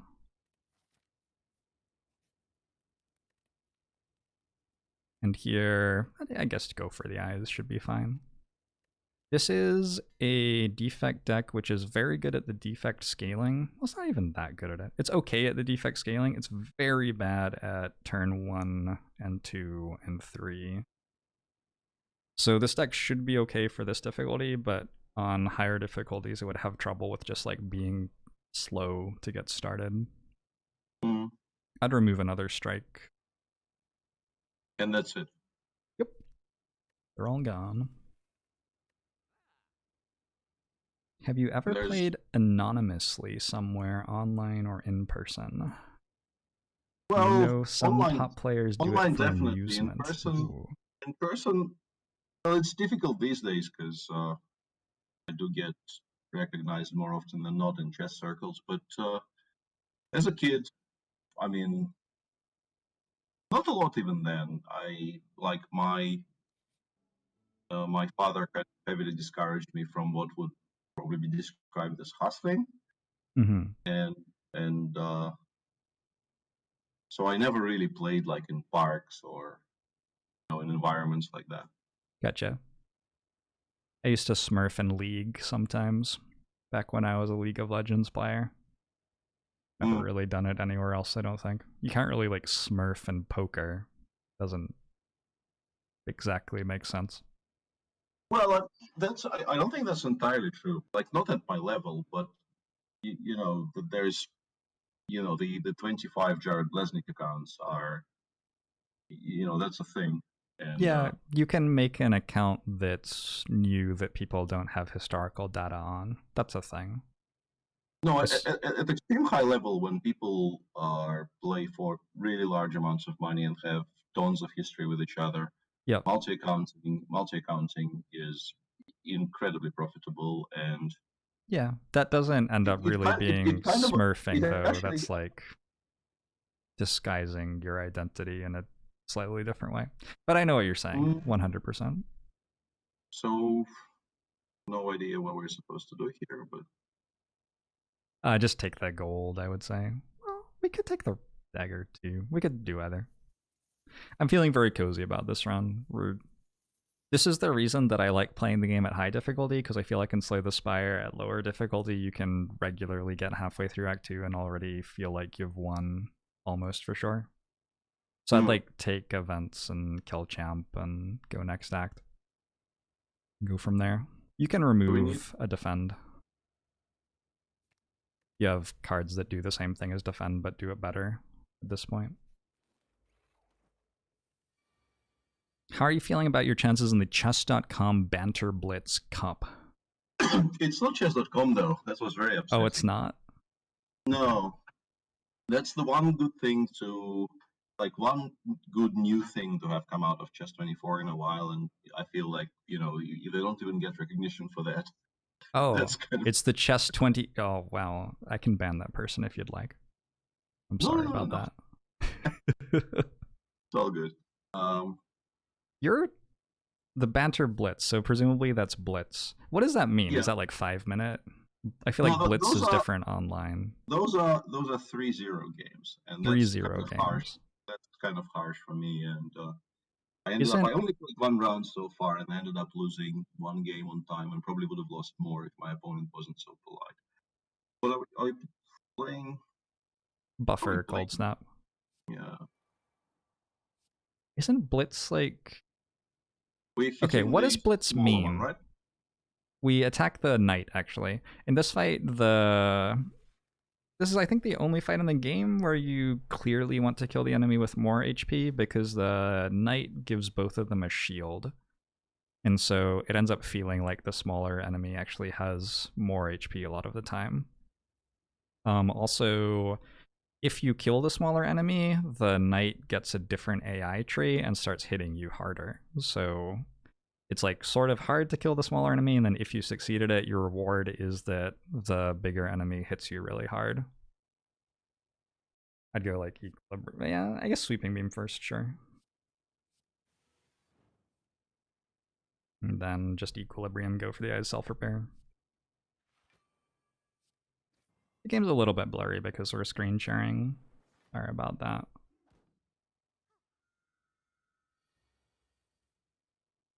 So what happens if you go into like your mode of playing Slay the Spire here instead of like listening to me? Like, I want to see, you said you'd play like 100+ hours of the game. What happens if you're just doing the thing that you do? I mean, this deck is it features a number of things which I've never played with, so I think so you probably still struggle through. People will start kind of clawing their eyes out if I try. But, I mean, we could try, but yeah, I just want to see. I'm curious. Also, it will go even slower, which I think is... Oh, it will go slower. Okay. So you're a very deliberate Slay the Spire player. No, but I need to read the cards. Oh, fair. So I'm semi-joking there, but yeah, I'm not sure about any of this, frankly. If we play Defend, we don't play Hologram, right? And if we play Hologram, what do we want Zap's in your... Is Zap in your discard pile? Yeah. Yeah, so you would have been able to play both of them, although this fully blocks already by itself anyway. Do you feel like you're a different chess player when you play at different time controls? You like play different Yeah, openings and play different strategies and stuff? well, different openings for sure, because it gets very, very boring to play the same stuff all over again. And also in Blitz you can get away with so much more that, hang on a second, we should be able to kill. Whoa! Oh, it will drop the art again. Good, good, yeah. But this is the Laptops. thing.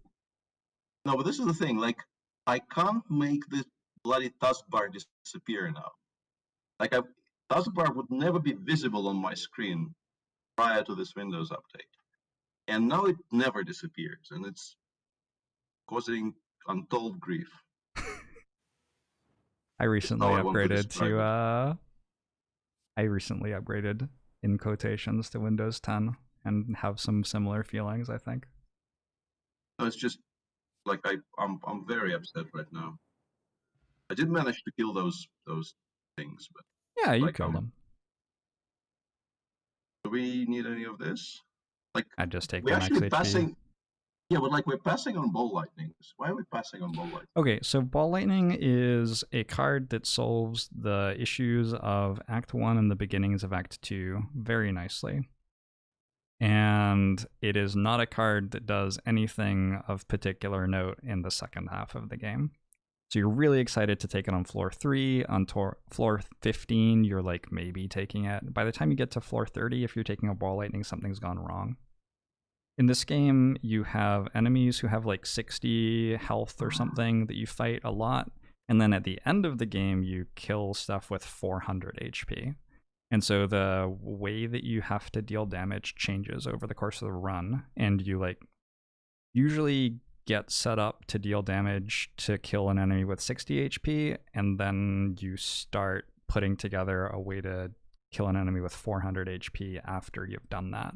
So we've already done the first one, and now we're looking more for stuff to help with the second instead of taking more ball lightnings. Okay. Hang on a second. I'm trying to figure out if I need to do something there. Did I just ask a chess champion to play videos with me? You are the first chess champion who has been on the stream with me. Are we okay screen share wise, or do I need to do anything in You need Discord? to reshare the game.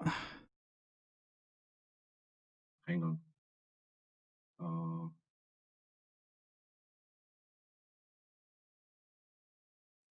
Okay. Let's hope I don't do that again. Very annoying.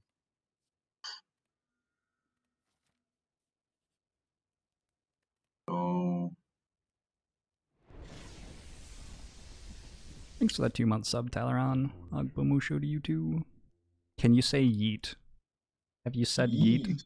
yeet. Yeet! Yeah, Yeet! yeet. Yeah. My favorite yeet thing. I don't have very many yeet things, but there was a woman on Twitter who shared, like, she is very much into Arthurian legend literature, All and right. she said the only way she could get sort of all of those things lined up properly in her mind was to uh, rewrite it in sort of tweet/meme form. And there was one bit in there where somebody tells Arthur that he should take the sword and yeet it into the lake. And he says it's a very good sword. I do not want to. And the reply is, I understand, but yeet it you must. And this kind of stuck with me. The idea of yeeting the sword into the lake. Are we upgrading? What are we upgrading here? Hologram's fine. I would say upgrades to try to let your deck do something fancy and cool on turn 6 or whatever, and getting hologram so that you can play it multiple times does that. You can try to double play buffer with Echo Form later in the fight, but I don't think you need to. I'd just like play it now, play it in Glacier and go from there. Play what in Glacier? Buffer in Glacier. Do games like Spire and Hearthstone have a similar attraction to you as chess, or are they something different in how you interact with them? Uh, I guess you're like a champion of chess, so they must be a little bit different. yeah, I still feel like this is something that allows me to switch off and, to a degree, kind of unwind slash kill time in the It's so evenings. funny. Uh, I mean, Hearthstone I take a lot more seriously than everything else that I play, and there, this feeling that this is just kind of bubble gum, which allows me to not think for a while, is less pronounced, but there's still a lot of that. It's funny that like as a grandmaster of chess, the junk food type game that's just relaxing for you is playing incredibly difficult strategy games that many people struggle with when focusing 100%. It just like sort of makes sense. You played this turn very badly, by the way. I'm aware of that. Yeah, are we dead now or? No, we're fine. But the biggest, most important thing here is that we draw Echo Form when we have 3 energy so that we can play it, because it's ethereal. So if it's in our hand at the end of the turn and we haven't played it, we don't ever get to play it. Yeah. So drawing cards with less than 3 energy was bad. But we're okay, it turns out. Yeet it you must. Yeah. I'm gonna yeet the champ here.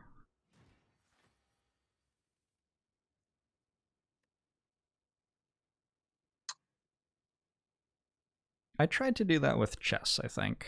I started playing chess again as an adult when I was a poker player, and it was something for me to do away from poker that was a little bit more relaxing. But I got frustrated because I had to study opening theory to get equal positions, I felt like. Like I couldn't work out how to get an equal position in a blitz game because everyone would play their like opening theory and then I'd just be miles behind and then I'd lose without getting to do anything. And I wasn't good enough to navigate an opening to get a new position without memorizing moves. So I tried to just chill out and play some chess, but I didn't quite get there in the end. Confusing. The struggles of a 1400 rated ICC blitz player. I'm sorry that I'm subjecting you to these. No, it's so good. I'm just like, I tried playing one tournament myself and on my own and almost through, so now I'm kind of waiting for input. Well, we got Echo Form in play, so at this point, keep going. You're gonna deal damage mostly with lightning orbs in this fight. You didn't get to play Defrag twice, which is going to make it slightly harder. If I was at the reins, I would have been like, wait on playing Defrag until you play it twice. But hey, we're fine. If we need to, we can use the power potion later, but I don't think you need to at the moment.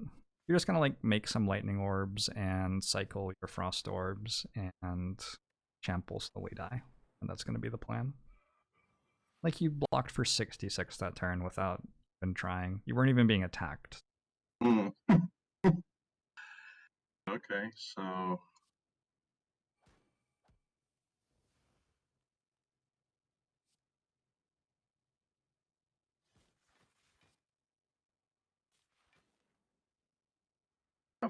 yeah, I have very, very little idea what I'm doing. I also feel like, you're lulling me in a possibly not a false sense of security here.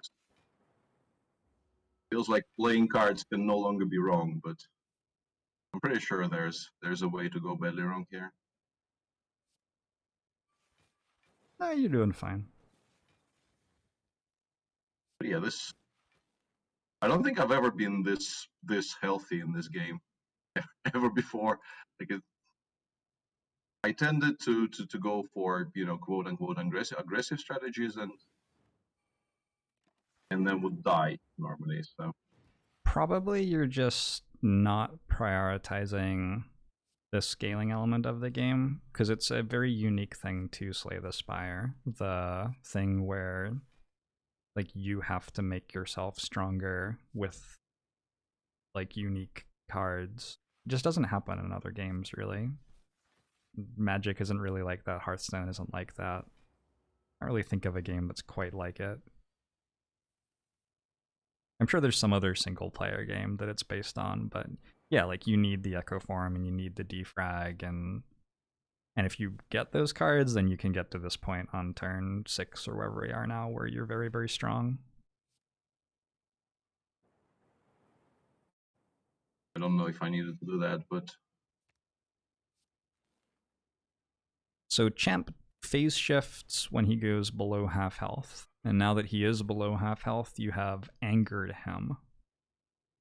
And he's gonna start hitting you really hard.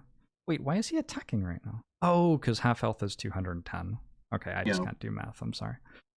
Well, yeah, I mean, you have a buffer stack and stuff, though. You just keep killing him. It's much like playing the starter deck, except that your cards do a lot more. How's that for useful explanation?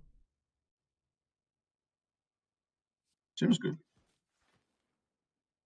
Once again, like, I feel very, very sort of Make sure ashamed you... right now because I really am feeling like I'm clicking buttons and they are not the right buttons.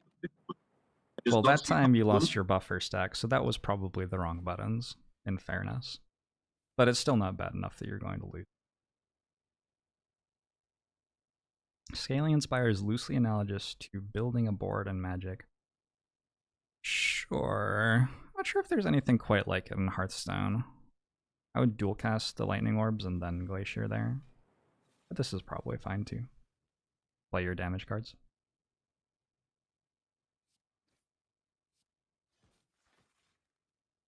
I guess in Hearthstone it's like playing the card that makes you Lord Jiraxis or whatever. Or filling a quest. They have quests in Hearthstone, right? That are sort of like it, where you finish doing something and then you're stronger. But in Slay the Spire, you have to like work out some specific way of doing that. Often just having 3 or 4 cards dedicated to it can be enough to win you a run. And then the rest of your deck's about like surviving the early turns and getting those cards into play. In this deck, I would say that we have...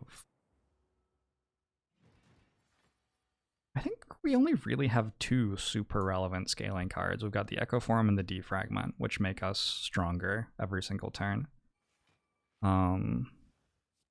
But those end up being, you know, enough to get to a point where we're beating up on the champ. That was probably a mistake. Did you take a look at Artifact? Did you try Artifact? Yeah, I was very excited when it came out, and I spammed a ton of it, and then it died. And, yes, it did. And that was very regrettable because it felt like this should be, you know, a game for the ages somehow, and then suddenly it wasn't. And I mean, there's been long articles. I played an interesting game with a friend recently, like a friend of mine who really isn't a gamer in any way, shape, suddenly mentioned Artifact to me in a conversation, and he sent me an interesting article on why it died.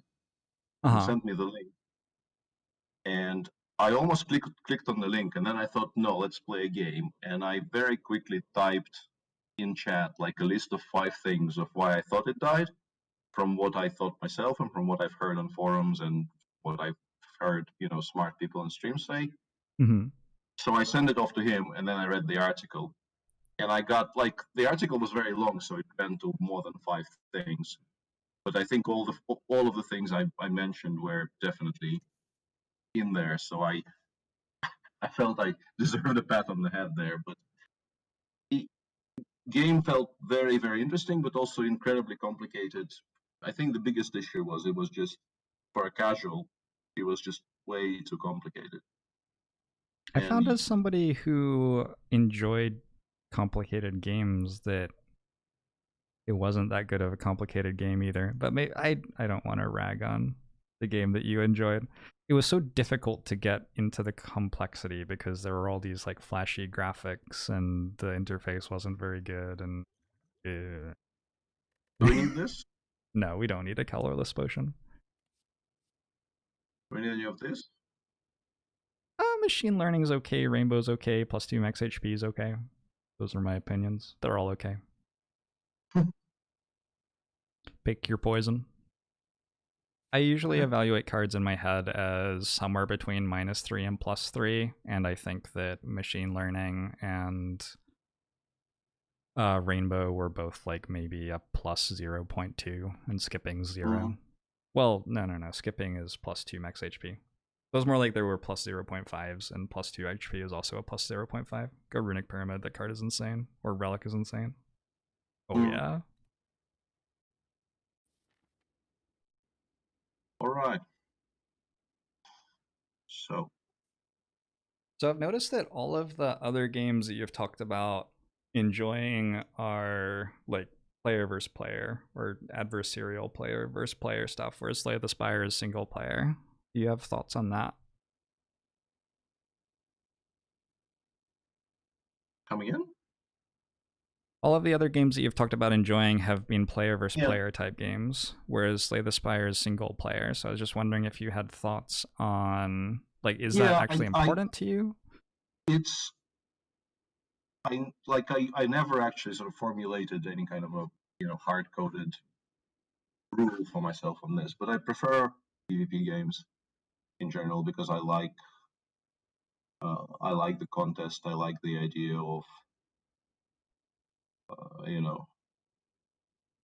being better than somebody. Like the whole idea that chess is a sport, I think, will be laughable to many people in your chat, but chess players are, in particular, decent chess players are extremely competitive people, and beating the bot doesn't really feel exactly the same as beating other people. Sure, it makes sense.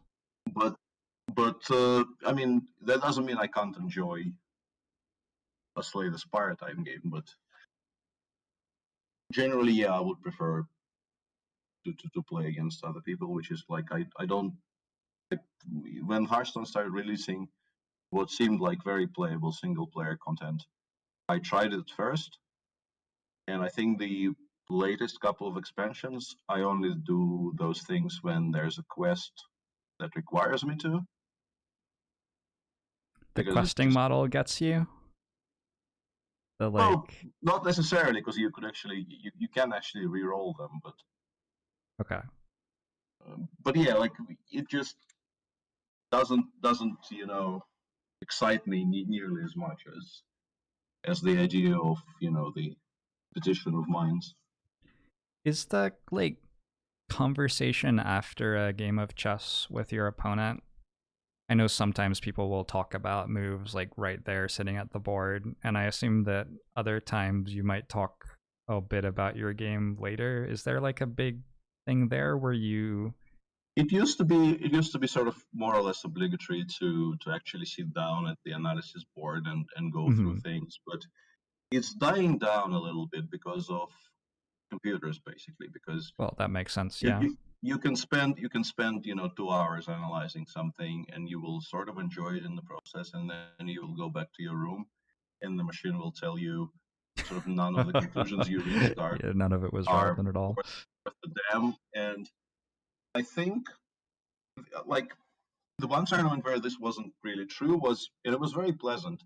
The somewhat recently finished Grand Swiss in the Isle of Man in October. They provided a very, very nice analysis area with plenty of boards, sort of lots of open space, and people actually went back to the whole "let's go and look at this" mode, despite the computer things still being true. But compared to, let's say, what the etiquette and the normal thing was in the late 90s, early odds, it's almost completely disappeared. The idea of a post-mortem. So you get up from the board. Why don't they give you a computer to post-mortem with at the event? Oh, but that's not like we can. That's not very interesting. But wouldn't it be Also, you can do it on the more... phone. It wouldn't be like faster to do that with your opponent that you'd played the game with, and then you'd like both learn from it? I don't know. I feel like when I'm playing a game against somebody else, I want to get more value out of that human interaction than just have them as an opponent. Like I want to learn from them or something like that too. And so, Yeah, I mean, people still talk about the game, but very rarely these days you will sit down and actually look at something at the board, because you get up, you go away from the playing hall because you don't want to disturb the others who are still playing, and then you will kind of quickly discuss what appears to be the turning points in the game. But a full blown post-mortem is very much a thing of the past. makes sense. And I suppose that at this point, everybody's analyzing every game pretty much, right? Like if there's a game with relevant impact to theory, every single player is going to take a look at it or have their second looking at it with a machine or something. Makes sense. I like events a lot in Act 3. There are 2 events in Act 3 that are very, very, very, very good. And so I tend to go for lots of question marks. I do like that right path. I'd take a look all the way up the act. We can't rest at campfires anyway. Because of that, I'd try to take like a safer path. I think taking 1 elite fight looks mandatory here, so that's not a big deal. But yeah, I'd keep going up through like more question marks and campfires. And going up, keep going up. Donu Deke at the end. Alright, so that's actually the... Donu Deke should be fine for us. So as we go through this act, we're looking for more cards that let us like scale into a strong thing on turn 5. So more like powers that interact with our orbs in particular. And that's what you should be looking for in card rewards and stuff like that at stores if we go to stores. Okay. So we go right. Yep.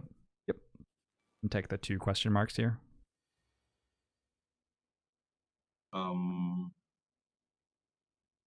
Learning, defrag, defense, self-repair.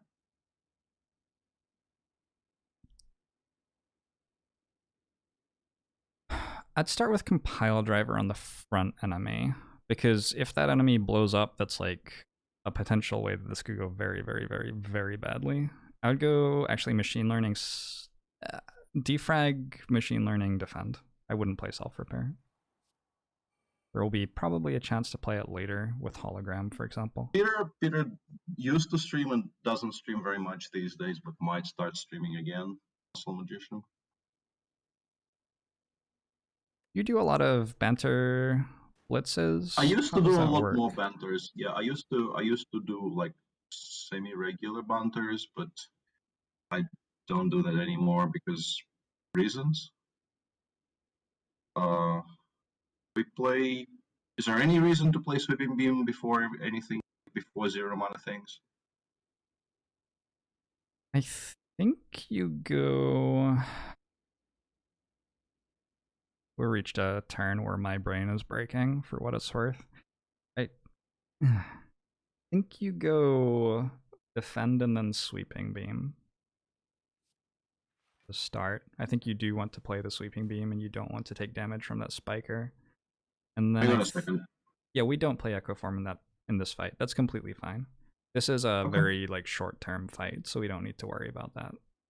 And then I guess you go zap, go for the eyes buffer, and use the buffer to not take damage this turn. And go for the eyes the front enemy. Wrong go for the eyes target? That might have been the wrong go for the eyes target. It doesn't matter. The lightning orbs got us covered. And now you can just play the self-repair, play the ball lightning on the enemy who doesn't have thorns, and I guess play equilibrium to make sure we have block next turn. And you're out of the fight at full health, which is pretty good. Yeah, that's a good suggestion, Macroby. I'm just not smart enough for it, but it's a good suggestion.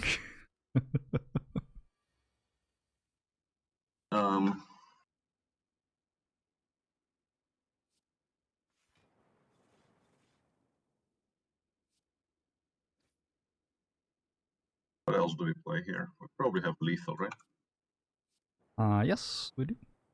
Lethal is good.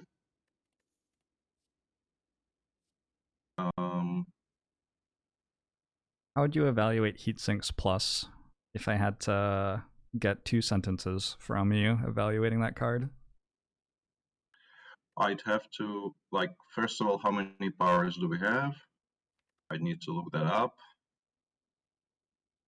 And like I don't really have a metric in my head as to how to evaluate these things. So, like, first of all, how often will you hit the effect? And I mean, like in Hearthstone, I am absolutely obsessed by card draw. Mm-hmm. When I started doing co-ops with Shady would have to like sort of physically restrain me from drawing cards when we didn't need to draw cards. But whether it's anywhere near as important here when you don't really have mana to play many things, that is very difficult for me to judge. So, like, I am very attracted to the idea of card draw, but I don't know how to evaluate whether this is good enough. Sure. I would say the rule of thumb that I would give you is that you want to try to build a deck which can spend its early turns blocking and becoming more powerful. So like playing powers would be a typical way of becoming more powerful. So you want to try to have the right amount of card draw to consistently get to spend your energy on like 2 block cards and 1 or 2 scaling type cards. And that's what you're aiming for at the beginning of fights, and then later in fights it depends. It's always messy. I don't think we need a Heatsinks at all, especially with Runic Pyramid. Like, not here, but I was interested to hear how you'd evaluate it because I think it's a very unique sort of card. So just HP and move on. Yep. Honorable mention to recursion there.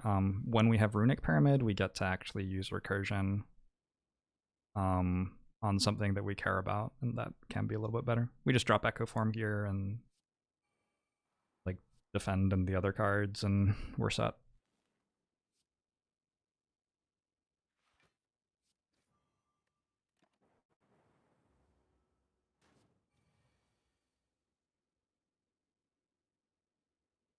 Yeah, I would just double buffer with Echo Form.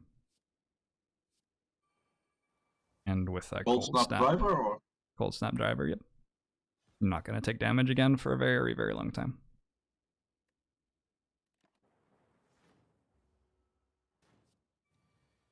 And killing here is like, what's the right word? Like rudimentary or something? When I'm watching chess videos, often like somebody demonstrates a position on the board and then is like, and winning is rudimentary from here. And I look at the board and I'm like, what? Is it? But I feel like winning is rudimentary from here is what I would say. Emphasis, thanks to 11 months. Thanks for the pie. I'm going to show to you too. Sorry to cut you off there. No, I wasn't saying anything, relevant. 0 mana cards up. Generally, like, once again, and I'm slightly afraid this will lead you off on a tangent, but is there a way to judge the proper deck size for, like, do we like try to keep it below a certain number, or we always pick up valuable stuff even if it bloats it a little bit?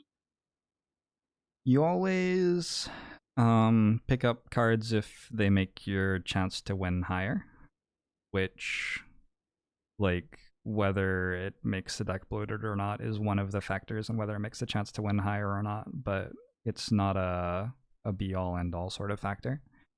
I would say that in terms of bloating a deck with 0 energy cost cards, the real big concern is that you might draw hands which don't have very much impact. You draw like 3 0 energy cost cards in a turn, you might not be able to spend your energy on anything relevant, so you have to be a little bit careful about that. The 2 big constraints in the game are card draw and energy, and we're in a situation where we are constrained by both of those about equally. We're like drawing about the right number of good cards to saturate our energy, And so I'd say that taking a 0-cost card is like probably okay. A decent amount of the time it just gives us a little bit extra and doesn't cost us too much, but also we don't have to do it. If you had 3 energy right now, I'd say like chill is really, really good right now. If you had 5 energy right now, I'd say chill is really bad right now. But with 4 energy and 5 cards per turn, plus 6 once we get machine learning in play, I think it's like about so. How do you feel about Twitch chat? The idea that all of these strangers can be watching and just like say anything, anything that they want at any time. Yeah, I've been progressively more and more alarmed by what's going on there, but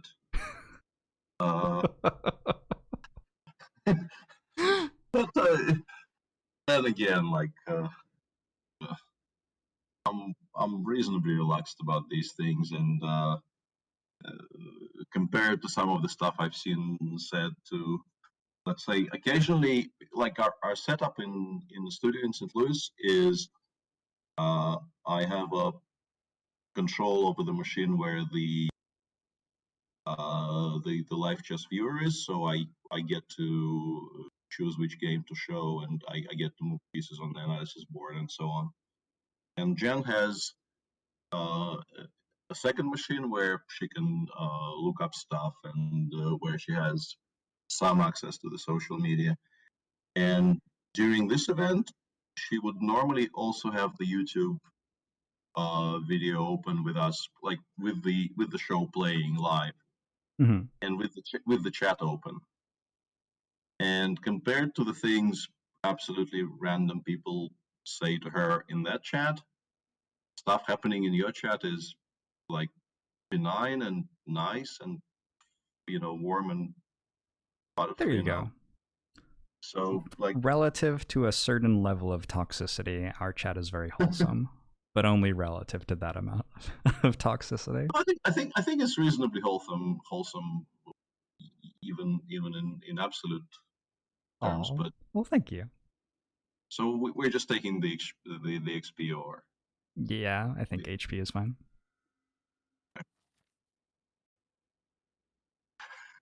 Compared to YouTube, this chat is great. The lowest bar in the world. That's not entirely wrong, yeah. Are there archetypes? Are archetypes a valid way of thinking about chess strategies? I wanted to ask you about this. So let me tell you what I think about chess moves and why I think this maps well to Slay the Spire, and then you can tell me if what I've said is crazy or not. I think that you can make a chess move for 4 main reasons that I can think of. You can make a chess move because of theory, like you've trained with somebody else to tell you that this is how you play an opening, or for an endgame, you've trained to know that this is how you play an endgame, and you just like know that this is actually like correct in some way in your head.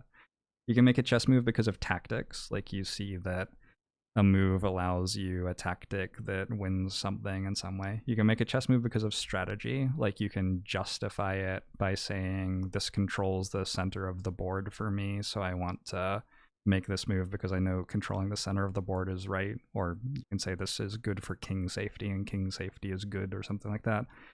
Or you can make a chess move for like evaluation, which I think is the like most complicated thing to do, but you can have the ability to evaluate different positions in chess and see that you can transfer from one to another and see that your evaluation of the other one is pretty good and aim for that.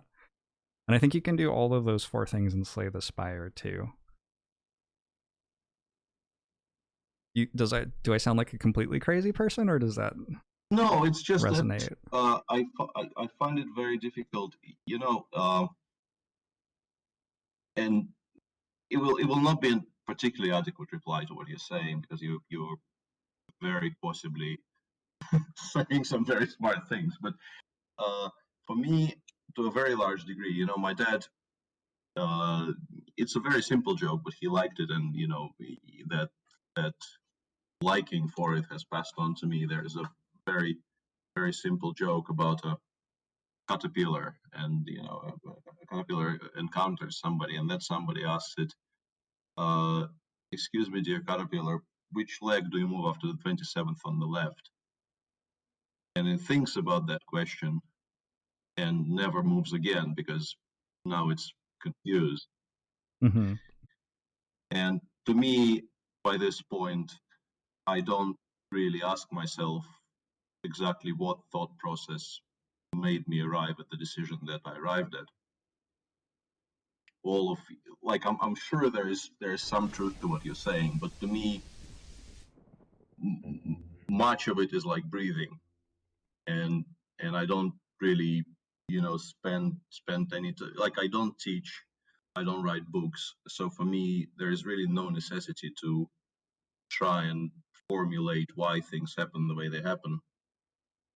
And that also makes it harder to tell you whether you're right or wrong, because I've never needed to put things into words. I sort of know in my head that a certain thing is correct, and I will be right more often than not. But why do I know that? By this point, I can't tell you anymore. It's fascinating. It's really cool. So would you say that a move like feels correct? Is that the feeling that you get when you are making a move at the table? Yeah, in particular when you're playing well and when you're in form, you sometimes just sort of trust the flow, and you trust yourself to arrive at correct decisions. You still sort of do the work. Like if it's a blitz game, trusting the flow is actually sort of the recommended method of playing. But in a longer time control, of course, you still do the work. You still sit down and you still try to calculate and to figure out sort of long-term plans and so on. But uh, when you're playing well, often sort of the longer you think, the more you, the higher the chances are that you will actually convince yourself that your first instinct is wrong, That and makes then it sense. turns out it wasn't. So yeah, it's experience.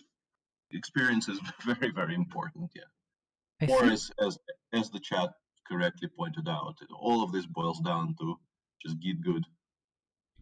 I think I can relate to that from a perspective of playing poker, where I've played 3.5 million hands of poker, and the game. I think poker has complexity that is a little bit more similar to chess's complexity than Slay the Spire, although all three of them are quite different. But I think poker is a little bit more similar to chess in complexity than Slay the Spire is. And I used to play hands, and I would consciously be thinking about doing something, and then I would subconsciously click the other button, and then I'd realize that I was like the thing I'd been wanting to do consciously was wrong, and the thing that my hand had clicked on was correct when I went Mm-hmm. back and looked afterwards, and it freaked me out. But it was like at some point I'd played enough poker that my brain was just very good at feeling what was right. I wonder, because this is something I could never really do in poker. I couldn't go to a machine afterwards and see if I was right or wrong when I did that stuff exactly. Mm-hmm. What happens to you when you sense that a move is right at the board and then you play it, and maybe you even feel that it's right all the way through the end of the game and it's never shown that it wasn't? But then if you go and analyze the game afterwards and the machine's like, if you'd done that against the machine, it would have beaten you. How do you like, is that like jarring or?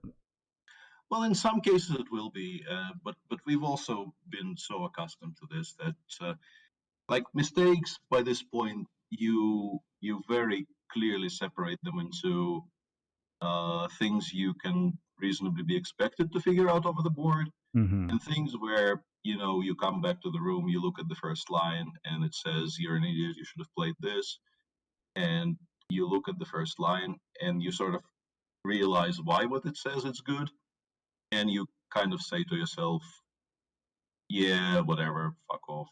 That's not a thing. Yeah. Uh, because there's just no way. Like you cannot be reasonably expected to get there in the time frame provided. Uh, and the first type of mistakes, the ones where you haven't done due diligence and you quite clearly made a mistake that was avoidable. Those do annoy you a great deal. But when you miss something, which like if you find it, you get disqualified basically because those are those are fine. I mean, you prefer not to make them, but I mean they're okay. Also, I don't know what the policy in the stream is on the like. Gusti at some point instituted a one swear word per stream policy. Oh, you can swear as much as you want. I don't mind. I don't like language that is negative towards other humans, but I don't think that swear words do that unless they're very specific swear words. No, I don't think that's anything fair, you're yeah. saying is like disrespectful or negative. Do you think Buffer that? glacier? Yeah, for sure. Do you think that there are?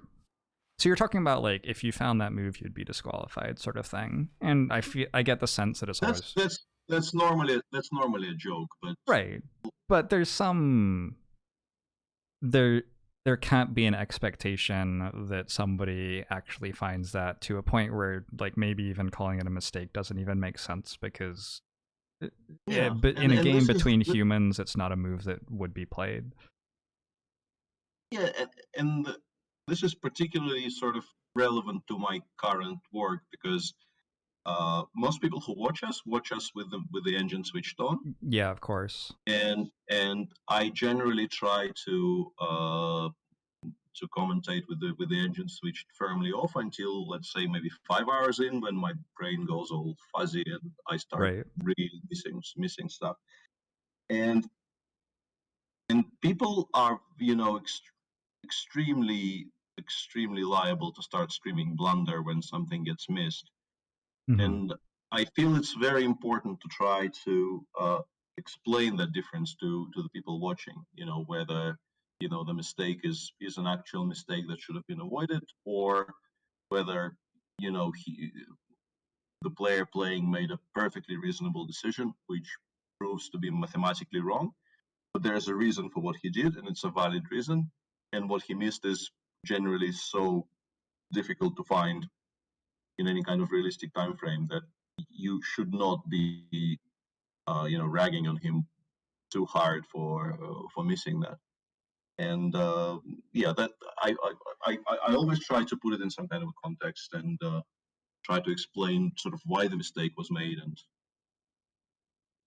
I think that's important because people do these days. The machine instantly tells you the move is wrong, and people watching at home who wouldn't have found the refutation for the mistake being made at the board, and if you gave them a lifetime, Yeah. immediately start screaming what an idiot. Right. And that's annoying, and I kind of want to push back against that.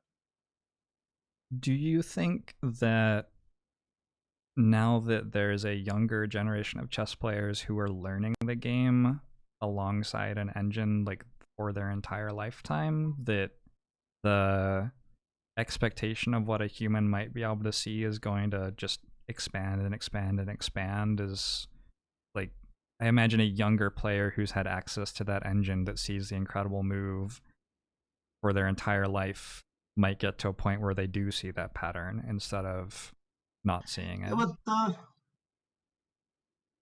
working with machines from a very early age, it does different things to you, some good, some bad.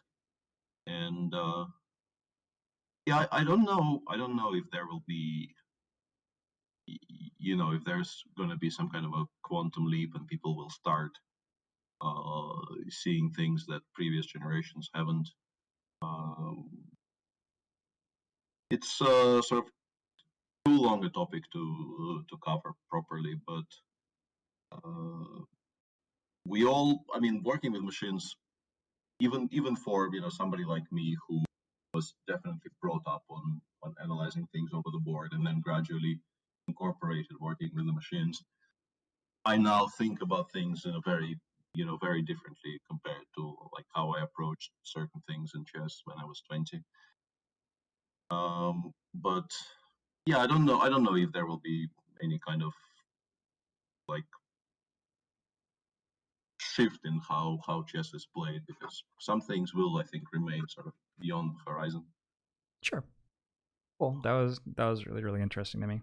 So I guess going all the way back to the 4 ways to make a move in chess, I have to add because it feels like the right move to make, which I think is probably something that you don't get until a level of familiarity with the game that I've never experienced. Yeah, I and think never will. that's fair. I think that's you do have to amass a certain amount of experience before you can start trusting the hand, so to speak.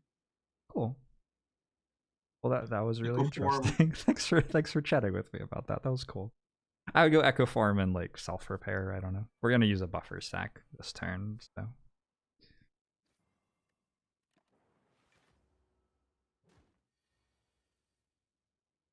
I definitely play some turns and Slay the Spire on feel, but Slay the Spire it doesn't have enough of the like how do you play this turn type of complexity for me to feel okay about making mistakes when I do that. And I regularly do make mistakes when I play on feel. Like When we I play overdraw on, if we play this, right? Does that matter? we can do whatever, it doesn't matter. Our orbs will carry us through this fight, no problem. Just not that probably. Generally with Runic Pyramid, we want to try to clear space in hand because every single turn we're trying to draw 5 cards, but if we can't get cards out of our hand, we don't get to draw them. And so in a situation like this with Runic Pyramid, I'm going to prioritize playing my 0 and 1 cost cards just to get rid of them so that I can draw better cards next turn.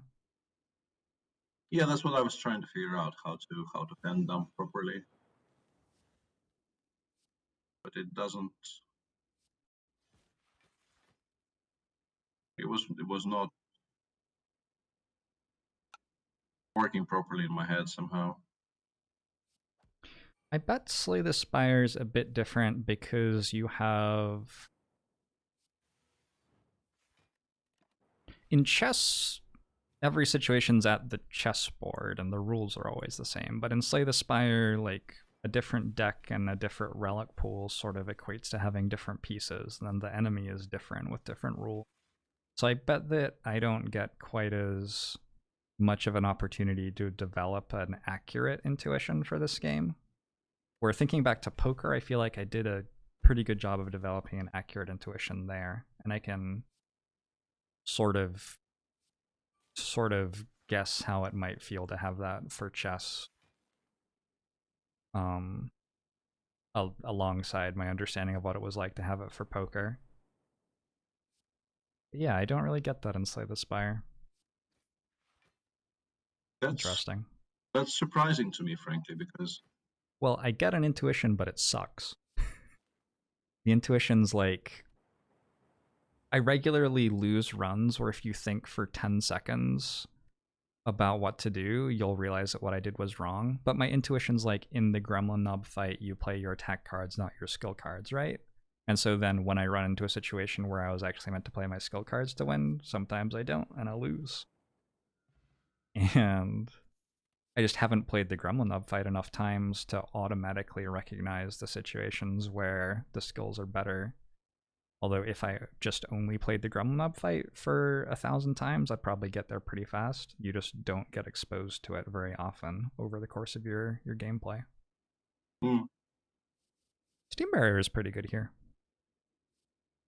Just a bit of extra block, and we're definitely having trouble dumping hand, right? So having that 0 energy thing helps. Take the melter while he's distracted, suggests Twitch chat. You can lose Sweeping Beam. I think losing. You could lose Equilibrium too. Maybe Equilibrium was a better one to lose, but Sweeping Beam's sort of done its job. Okay. Have I ever heard of Chess Crazy House? Your positions are randomized. You're talking about Fisher Random? Is Crazy House like a different thing from Fisher Random? I'm not entirely sure. I'm actually not completely up to date on the variants. I have played a decent amount of random, but apart from like, do you have time to play Echo Form here? No, I wouldn't bother here. Just go like Ball Lightning, Hologram Ball Lightning, and play Defend. Because those repulsors are... Yeah, getting them dead gets you to a position where it's like a one-end game for the fight, I guess.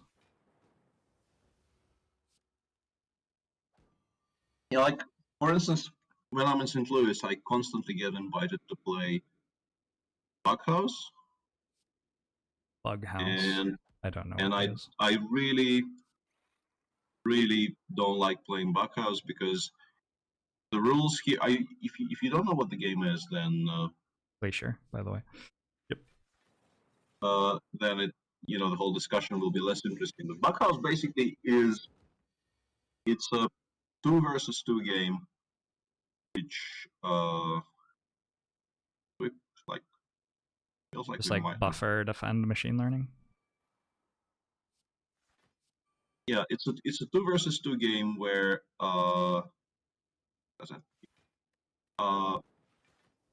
you play with a partner and you play, let's say, with the white pieces and the partner plays black, and any piece you capture you pass over to him and he can place it on the board as a move. And Anywhere on the board? yeah, and this is where it gets tricky. Whoa. Because when I was growing up, when I was growing up, you were like, I have no idea what I'm doing here. It feels like we're so safe that it doesn't matter, but maybe I'm not doing it right. We were playing kind of a gentlemanly type of Backhouse where you couldn't place pawns on the 7th. You couldn't play anything, not only with mate, but even with check, it wasn't allowed. It was a very kind of a quiet positional game, and it was played as such. And in the States, you're definitely allowed to place pieces on the 7th. Pawns on the 7th. You can definitely place pieces on the board with check. In some rule sets, even with mate. That's like a whole different game. Mm-hmm. Which actually has its own theory, and I really suck at it.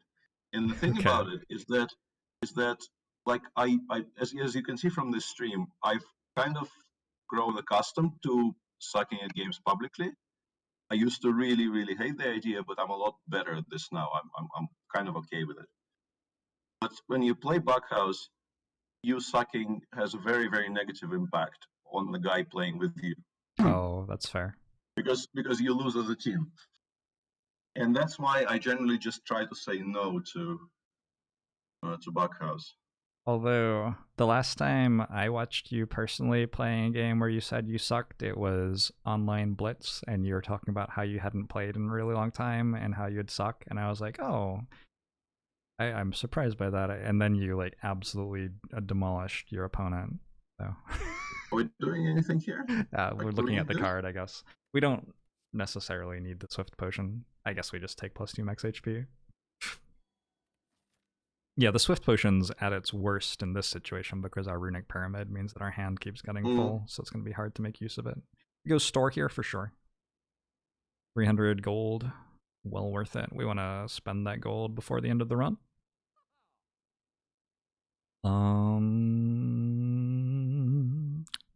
I like the little black crescent moon shaped potion right there. I would clear out the fire potion for it, I think. Deals a lot of damage. Okay. And then I just remove a defend.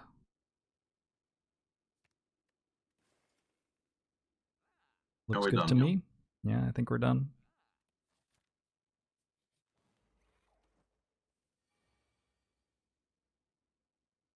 So this fight, we have to work out how to deal 500 damage somehow, which is going to take a while, but definitely we lead with Echo Form.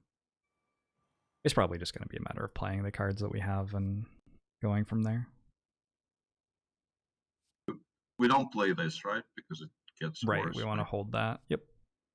Have you ever played Bullet Chess? Bullet Chess is 1-0 time control, 1 minute. No, I don't. I actually I didn't like Bullet even when I was somewhat fast enough for it. When I was like I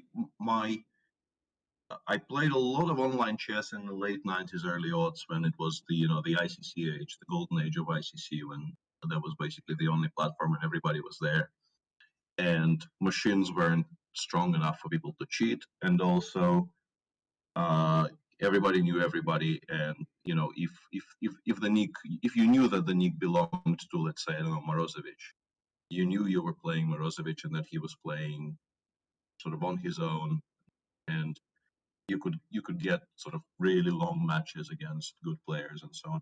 Mm-hmm. And even then I didn't like Bullet because it felt to me like I'm sort of exercising the wrong things. I'm exercising APM, and I mean there's still a chess element to it, of course there is, but just never felt attractive to me. And now I'm simply like nowhere near fast enough. My APM is Gotcha. So play double defrag. Double defrag, zap. When I like get the lightning orbs going. So I guess since you have pen nib, you probably go compile driver first this turn. Get the extra compile driver damage, and then go for the guys, and then ball lightning. Play the yeah, sure. Could have played the steam barrier earlier as well, but it doesn't matter. You know the secret thing about this enemy with the slow debuff, right? I used to, but I'm not sure anymore. You can read it if you don't know. It takes more damage the more cards you've played. And so you want to play like your biggest attack last, and you can play your steam barrier earlier to get another 10% damage on it if you want. Have to. So in some orders, self-repair. Not sure though. I would go. So I'm trying to get as much damage out of every turn as possible. Here is my like modus operandi or whatever. So I'd start with double hologram to get back zap and ball lightning so that I could play those again, because those are your like big damage cards in this deck, which is a little bit concerning, by the way. We could use bigger damage cards. And you can play those and you can get like machine learning and self-repair into play just to get them out of your hand. Guess we took 1 damage. Could have played steam barrier if we wanted. And yeah, I would be double casting my zap here for sure. So just double casting the card that deals the most damage every turn and playing the other damage dealing cards that are relevant. And trying to fully block as well. Yep, hologram gets back zap, so it's good. Do we need the buffer or? I would buffer once Giant Head starts attacking for large amounts, which I think is next turn. I would Echo Form buffer next turn to get as much buffer as possible for that part of the fight. But you don't have to do it yet. So what are we doing here? Like defend Cold Snap, I think. Gets you the full block, evokes another lightning orb. I wouldn't even play buffer yet. I'd like play Equilibrium twice here. Just wait as long as possible to play buffer until you can't block enough with your other cards. And Zap's in your draw pile, unfortunately, but you can go like ball lightning, cold snap. Fine.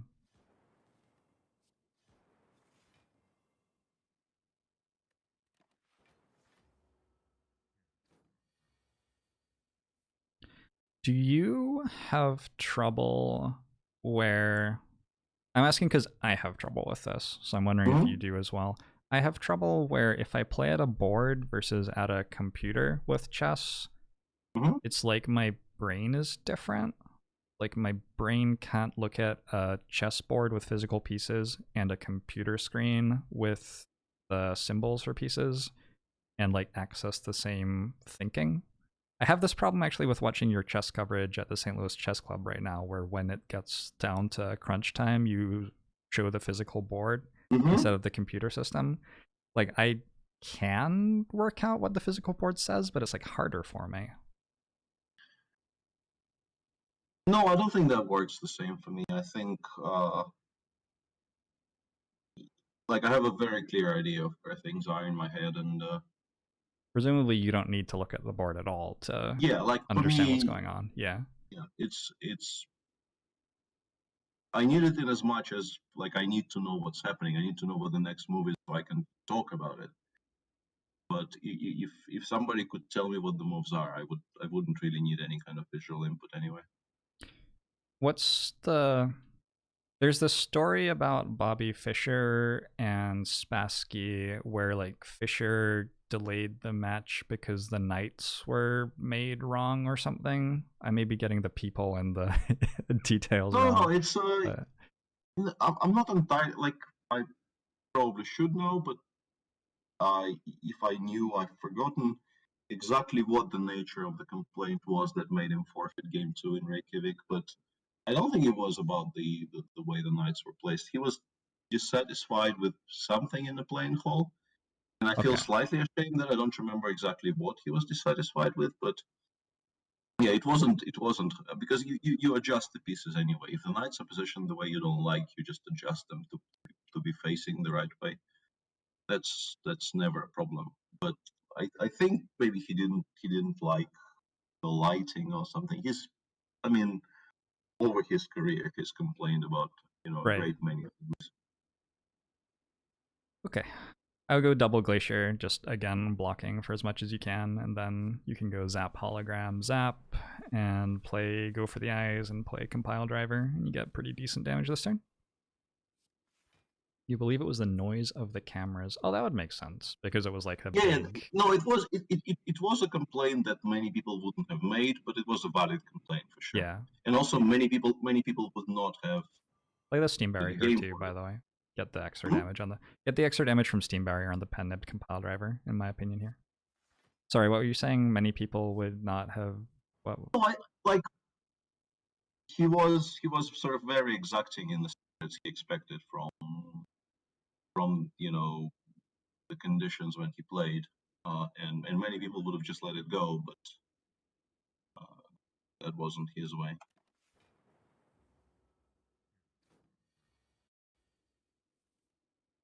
Do you think there's?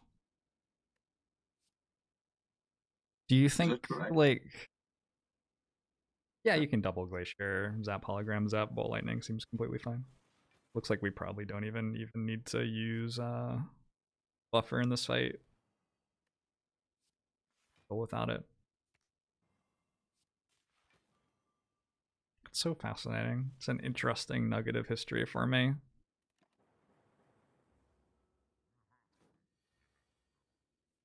There's a story about someone playing against him online, right? Like it was an anonymous account or something, but they were pretty sure it was him. Yeah, there were definitely stories once again in the ICC days of some accounts being Fisher. Okay. I don't know if they were necessarily confirmed as such. So he did play online. He wasn't like super pure about like it has to be at a board and it has to be set up a certain way or anything. He was able to. Not to my knowledge, no. Once again, I have no idea what I'm doing here, but You're doing completely fine. Nothing wrong with this at all. Play the steam barrier so you don't take damage, but yeah.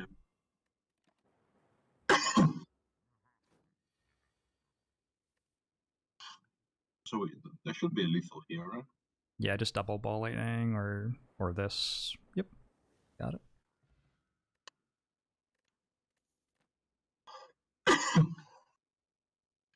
Do we need energy?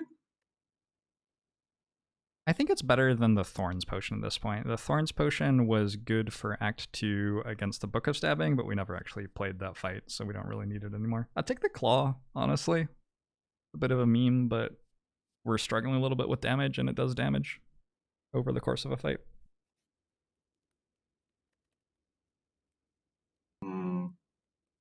I would honestly upgrade Echo Form here just in case the person clicking the buttons accidentally drew it with less than 3 energy, but but you don't have to do that if you don't want to. No, it's a perfectly fine upgrade just for safety. Okay.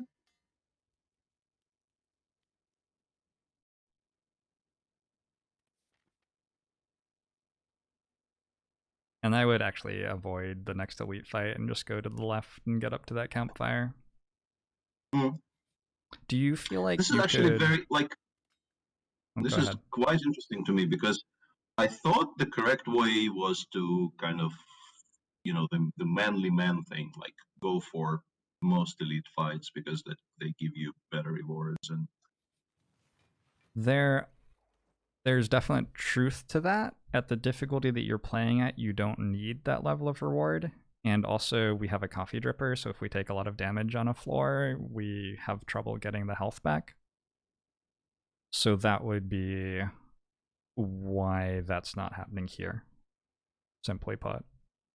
Speaking of taking a lot of damage on a floor. yeah. This is awkward. I just go Equilibrium, Cold Snap, Ball Lightning, I think. And yeah, you take some damage. But you do get to Echo Form a Self-Repair later in this fight.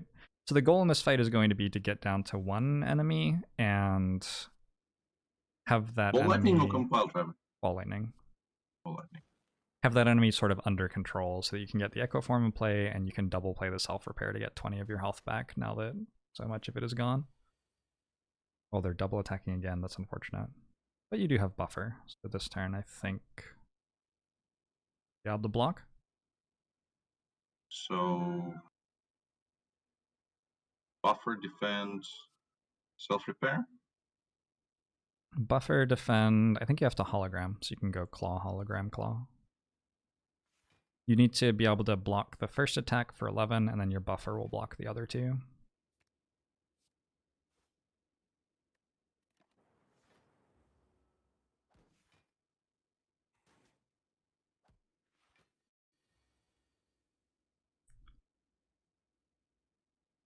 Okay. And here it's got to be defragment first, and then you're going to be able to... I haven't actually done the math, but I'm sure that you can go Glacier, go for the Eyes, defend, and block for enough, and you may not even need all of those. It's already 26. Oh, you're already blocking for enough. Easy. So you can Compile Driver, the front one, to kill it while it doesn't have a shield. And then you can play another Zap, and that's all good. Do we go for the Eyes here? No, I would hold it. Hold it for a turn where you need the extra block. So next turn you're gonna probably have the opportunity to put Echo Form in play, and as long as they don't both attack you, yeah, like you can get Echo Form in play now, and having to go for the Eyes in hand to make sure that you can do that, I think is valuable. Let's go Claw, Hologram, Claw, and basically we win. At Ascension 20, if you had a run where do we spend it now? Why exactly are we not spending it? Oh, you can use it if you want. Yeah, there's no reason not to anymore. The reason you weren't earlier was to make sure that you could go for the Eyes an enemy who was attacking you for a lot on a turn where you didn't have enough block, but it's no longer an issue. Just go double self-repair and end the fight. If you fought this few elites on an Ascension 20 run, you would likely run into troubles with the boss gauntlet where your deck just wasn't strong enough. We're in an interesting situation too, where the bosses at the end of the run don't actually attack you for that much on turn 1, 2, and 3, which are the turns that we suck at. They like sort of scale up a little bit, and their most dangerous turns are like 4, 5, 6 sort of area. And so our deck's actually sort of better against the bosses than it is against some of the hallway fights and elite fights. Mm-hmm. Yeah, I'd add a card. I don't think you can block potion. Your potions are quite good. I would take, I think, just 2 max HP. Doom and Gloom's another way you could deal damage, but you've got a Claw, which will scale up for a long boss fight. And you've got a good potion to do it.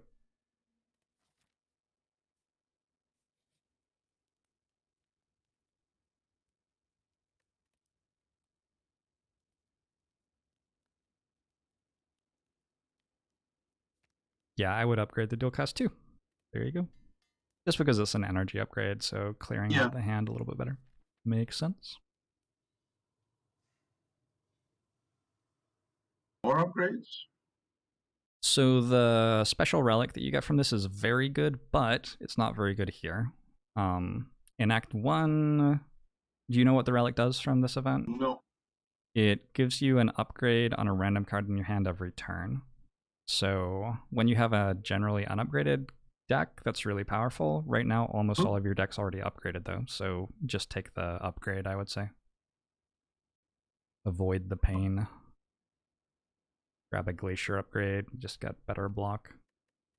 With an Echo form, you want to be upgrading the cards that you would want to double cast. And you can just Event go, again? yeah, event, fight, campfire.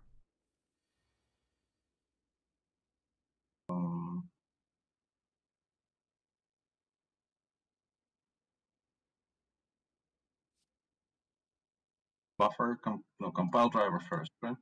Yep.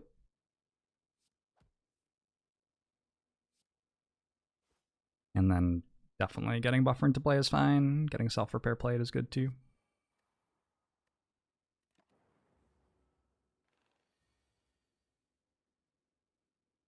And this is a spot where buffer lets you play Echo Form, which is super powerful. The nice use of buffer. The buffer has been very good. It's been better than I expected it to be.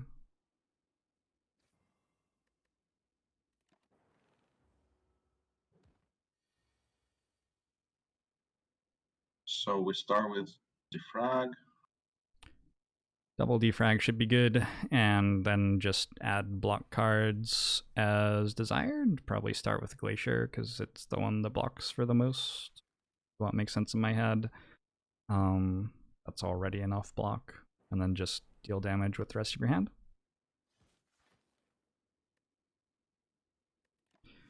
I talked a lot about how you try to build a deck that scales up, and then our deck does do that, but it does it in a very like unexciting way, sort of surprisingly unexciting. Maybe with the potions in the boss fight, it will be a little bit more impressive. Just like only really has like 2 cards that interact with that, and they're doing enough, but not that much. Once again, I have no idea if the buttons I'm clicking are any good. It feels like it is over. They're generally good. You're like your guidance command is to block for as much as you're being attacked for, and then deal damage with the rest of your energy. And the more you play the game, the better you get at maximizing that. But you're doing a decent enough job. Probably not taking any of this, right? Yeah, just the +2 max HP. Although Force Field's not that bad a card for what it's worth. Liquid Bronze And isn't we've already necessary.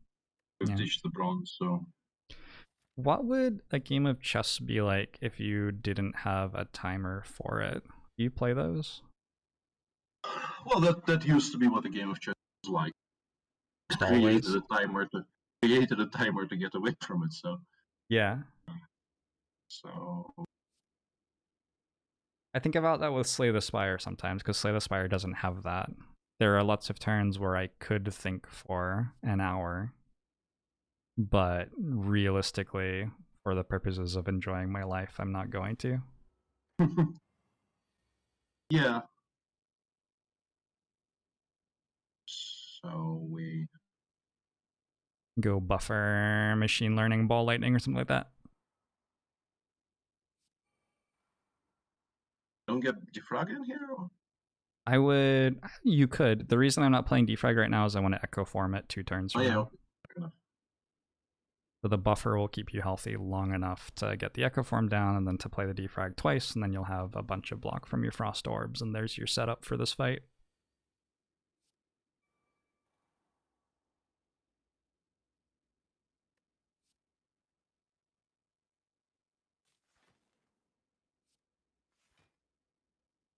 This is fine.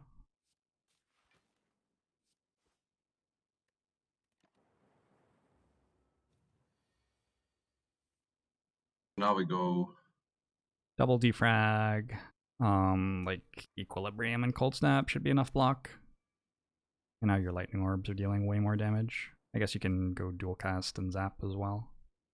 Why not? Go for the eyes is fine to play too. There's not much reason not to.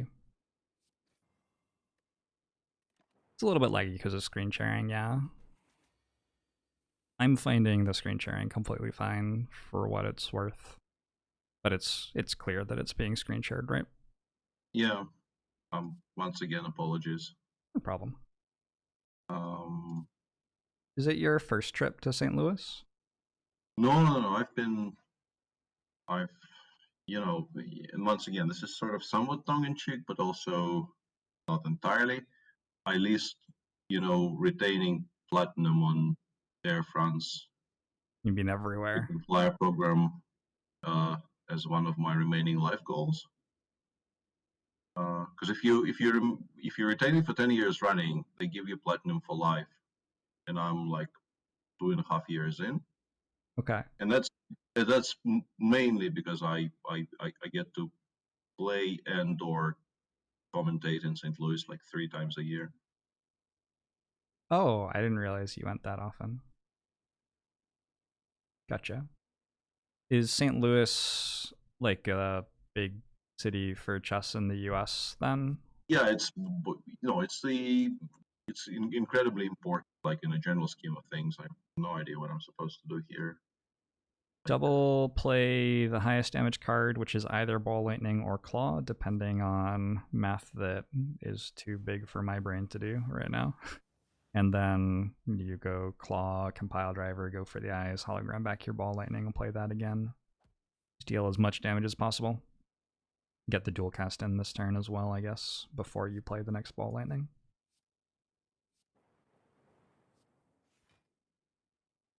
Do I regularly do coaching?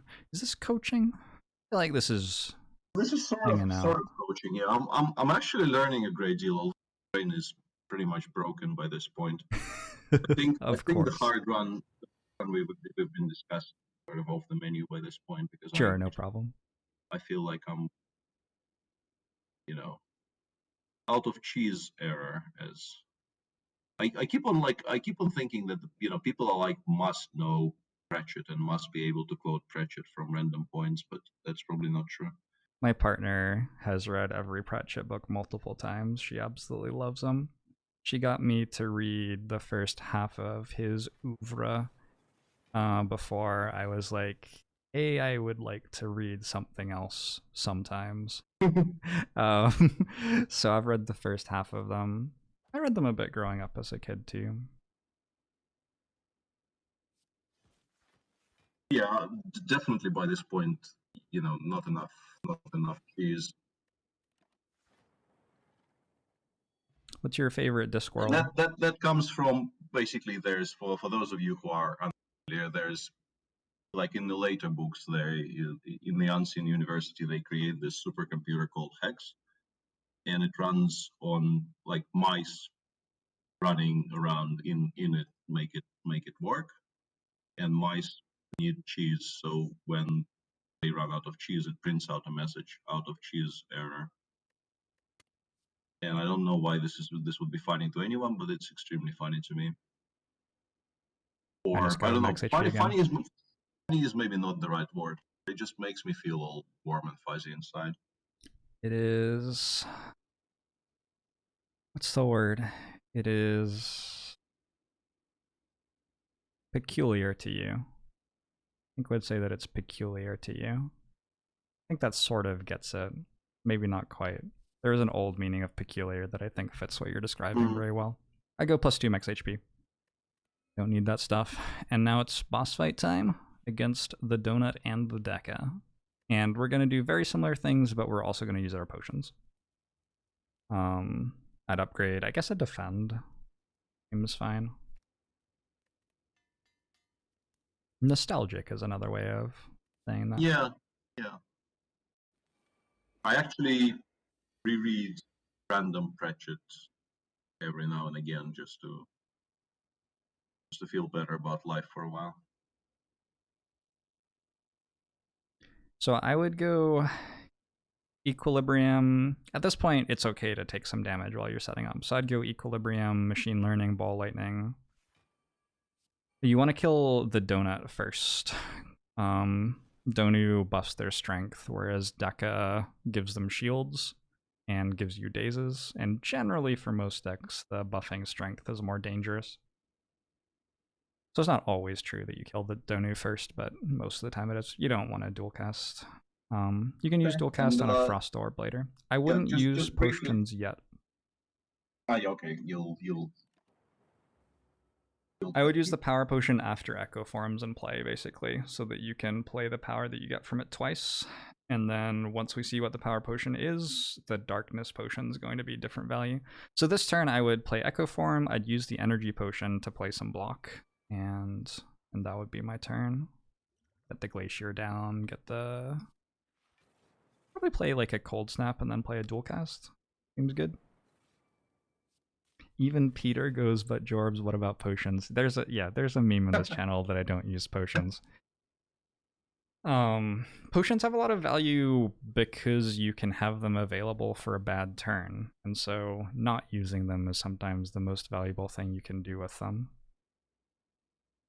I would go... Okay, here's an interesting thing. Is machine learning in play? So you're drawing 6 cards a turn, right? Mm-hmm. So you want to be able to echo form the power from the power potion, which means that it has to be in your hand at the start of your turn. But if you drank the power potion right now, it would go in your discard pile because your hand is full. 10 cards is the most cards you can have. So you want to play 7 cards this turn. Can you do that? Okay. I think you can. Yeah, you can.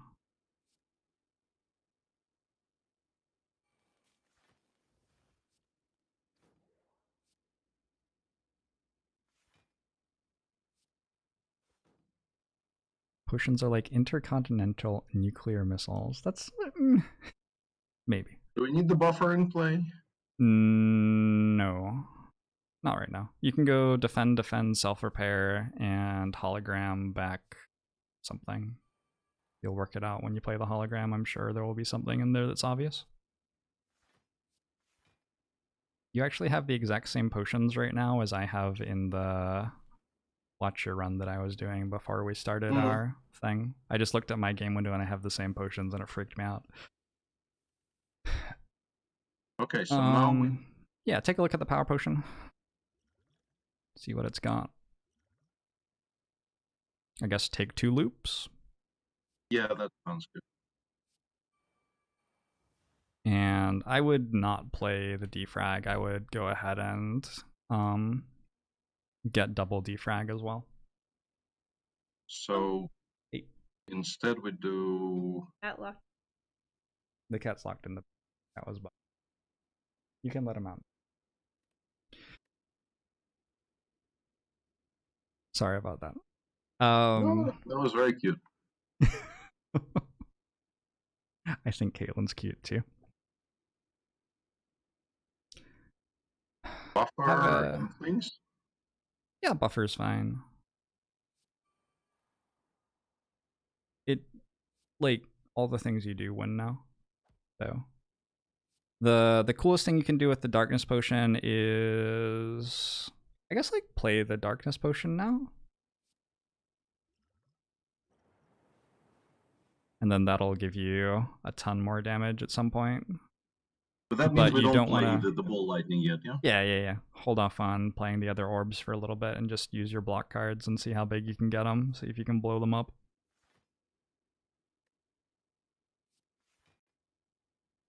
I'll go another steam barrier so that... Oh, no. You could have saved the buff. Oh, you did! Oh! Did you know that you were doing that? That I was doing what? Obviously not, come on.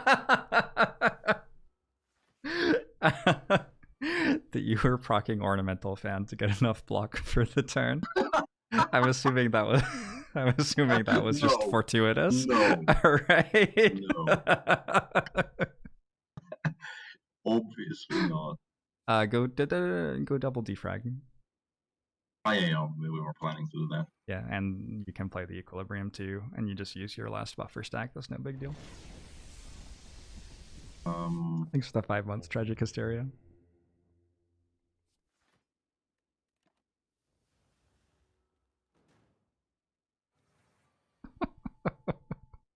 Yeah.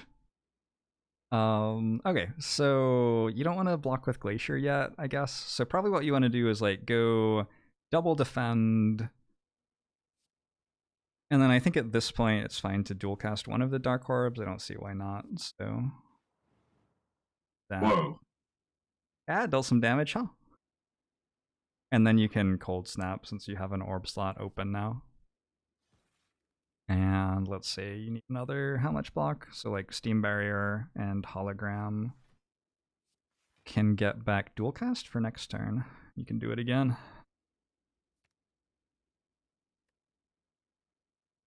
We have enough, right? Yeah, we have enough. Yep. And the loop's gonna give you a ton of damage on that Dark Orb. So just go like double defend and then dual cast.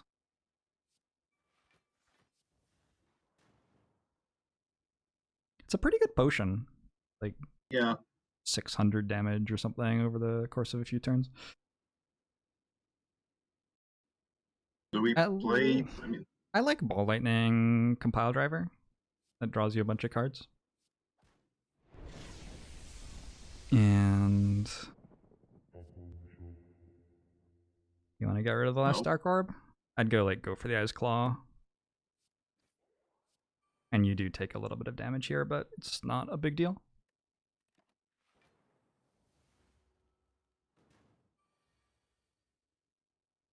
And I think you can end turn, and then next turn dual cast will kill.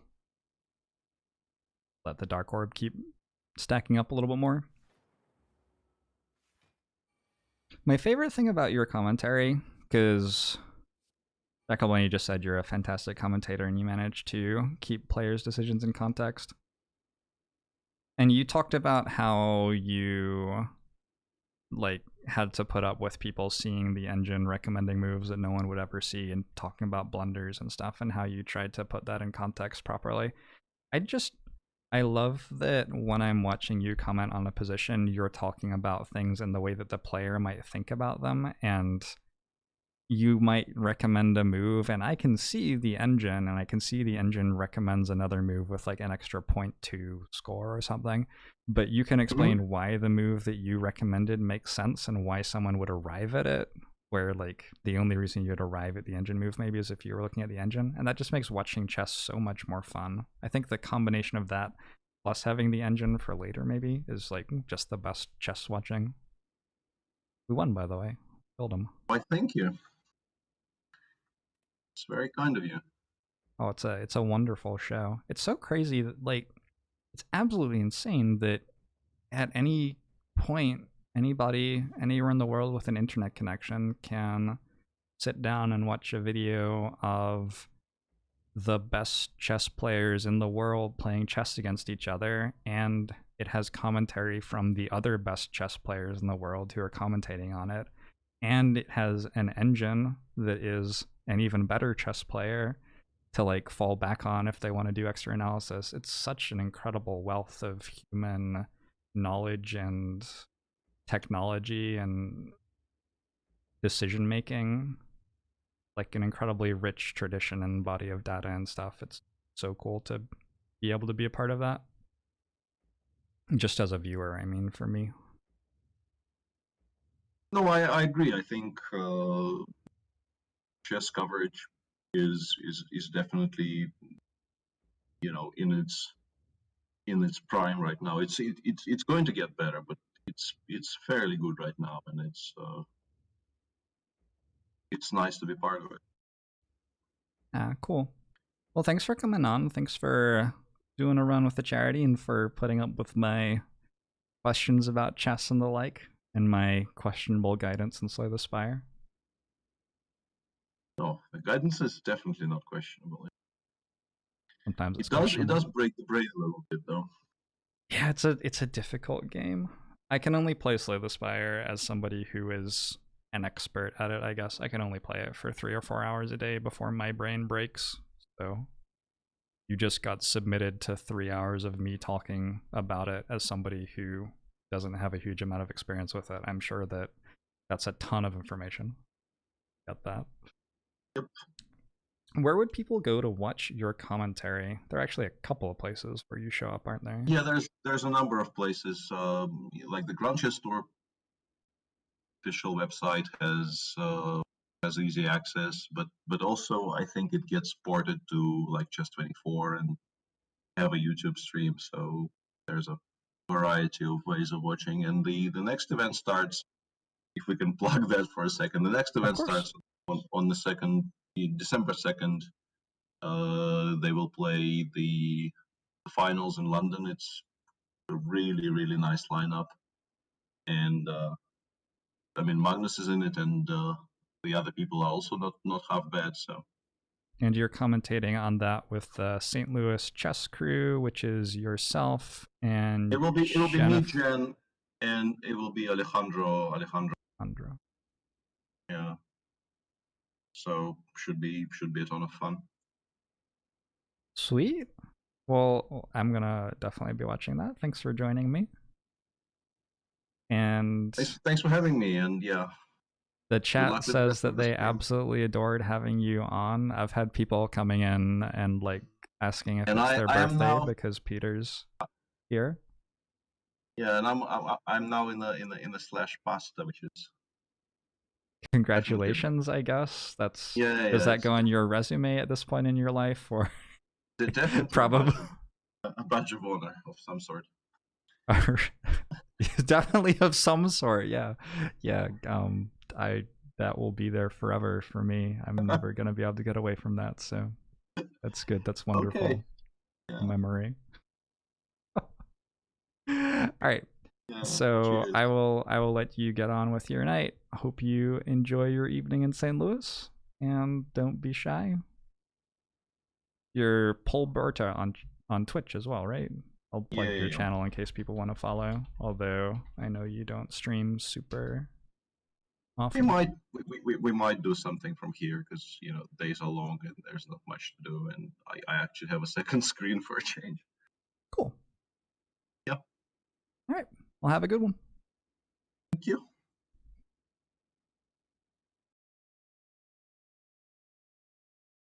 All right, everybody. It's only Jorbs now. So much fun.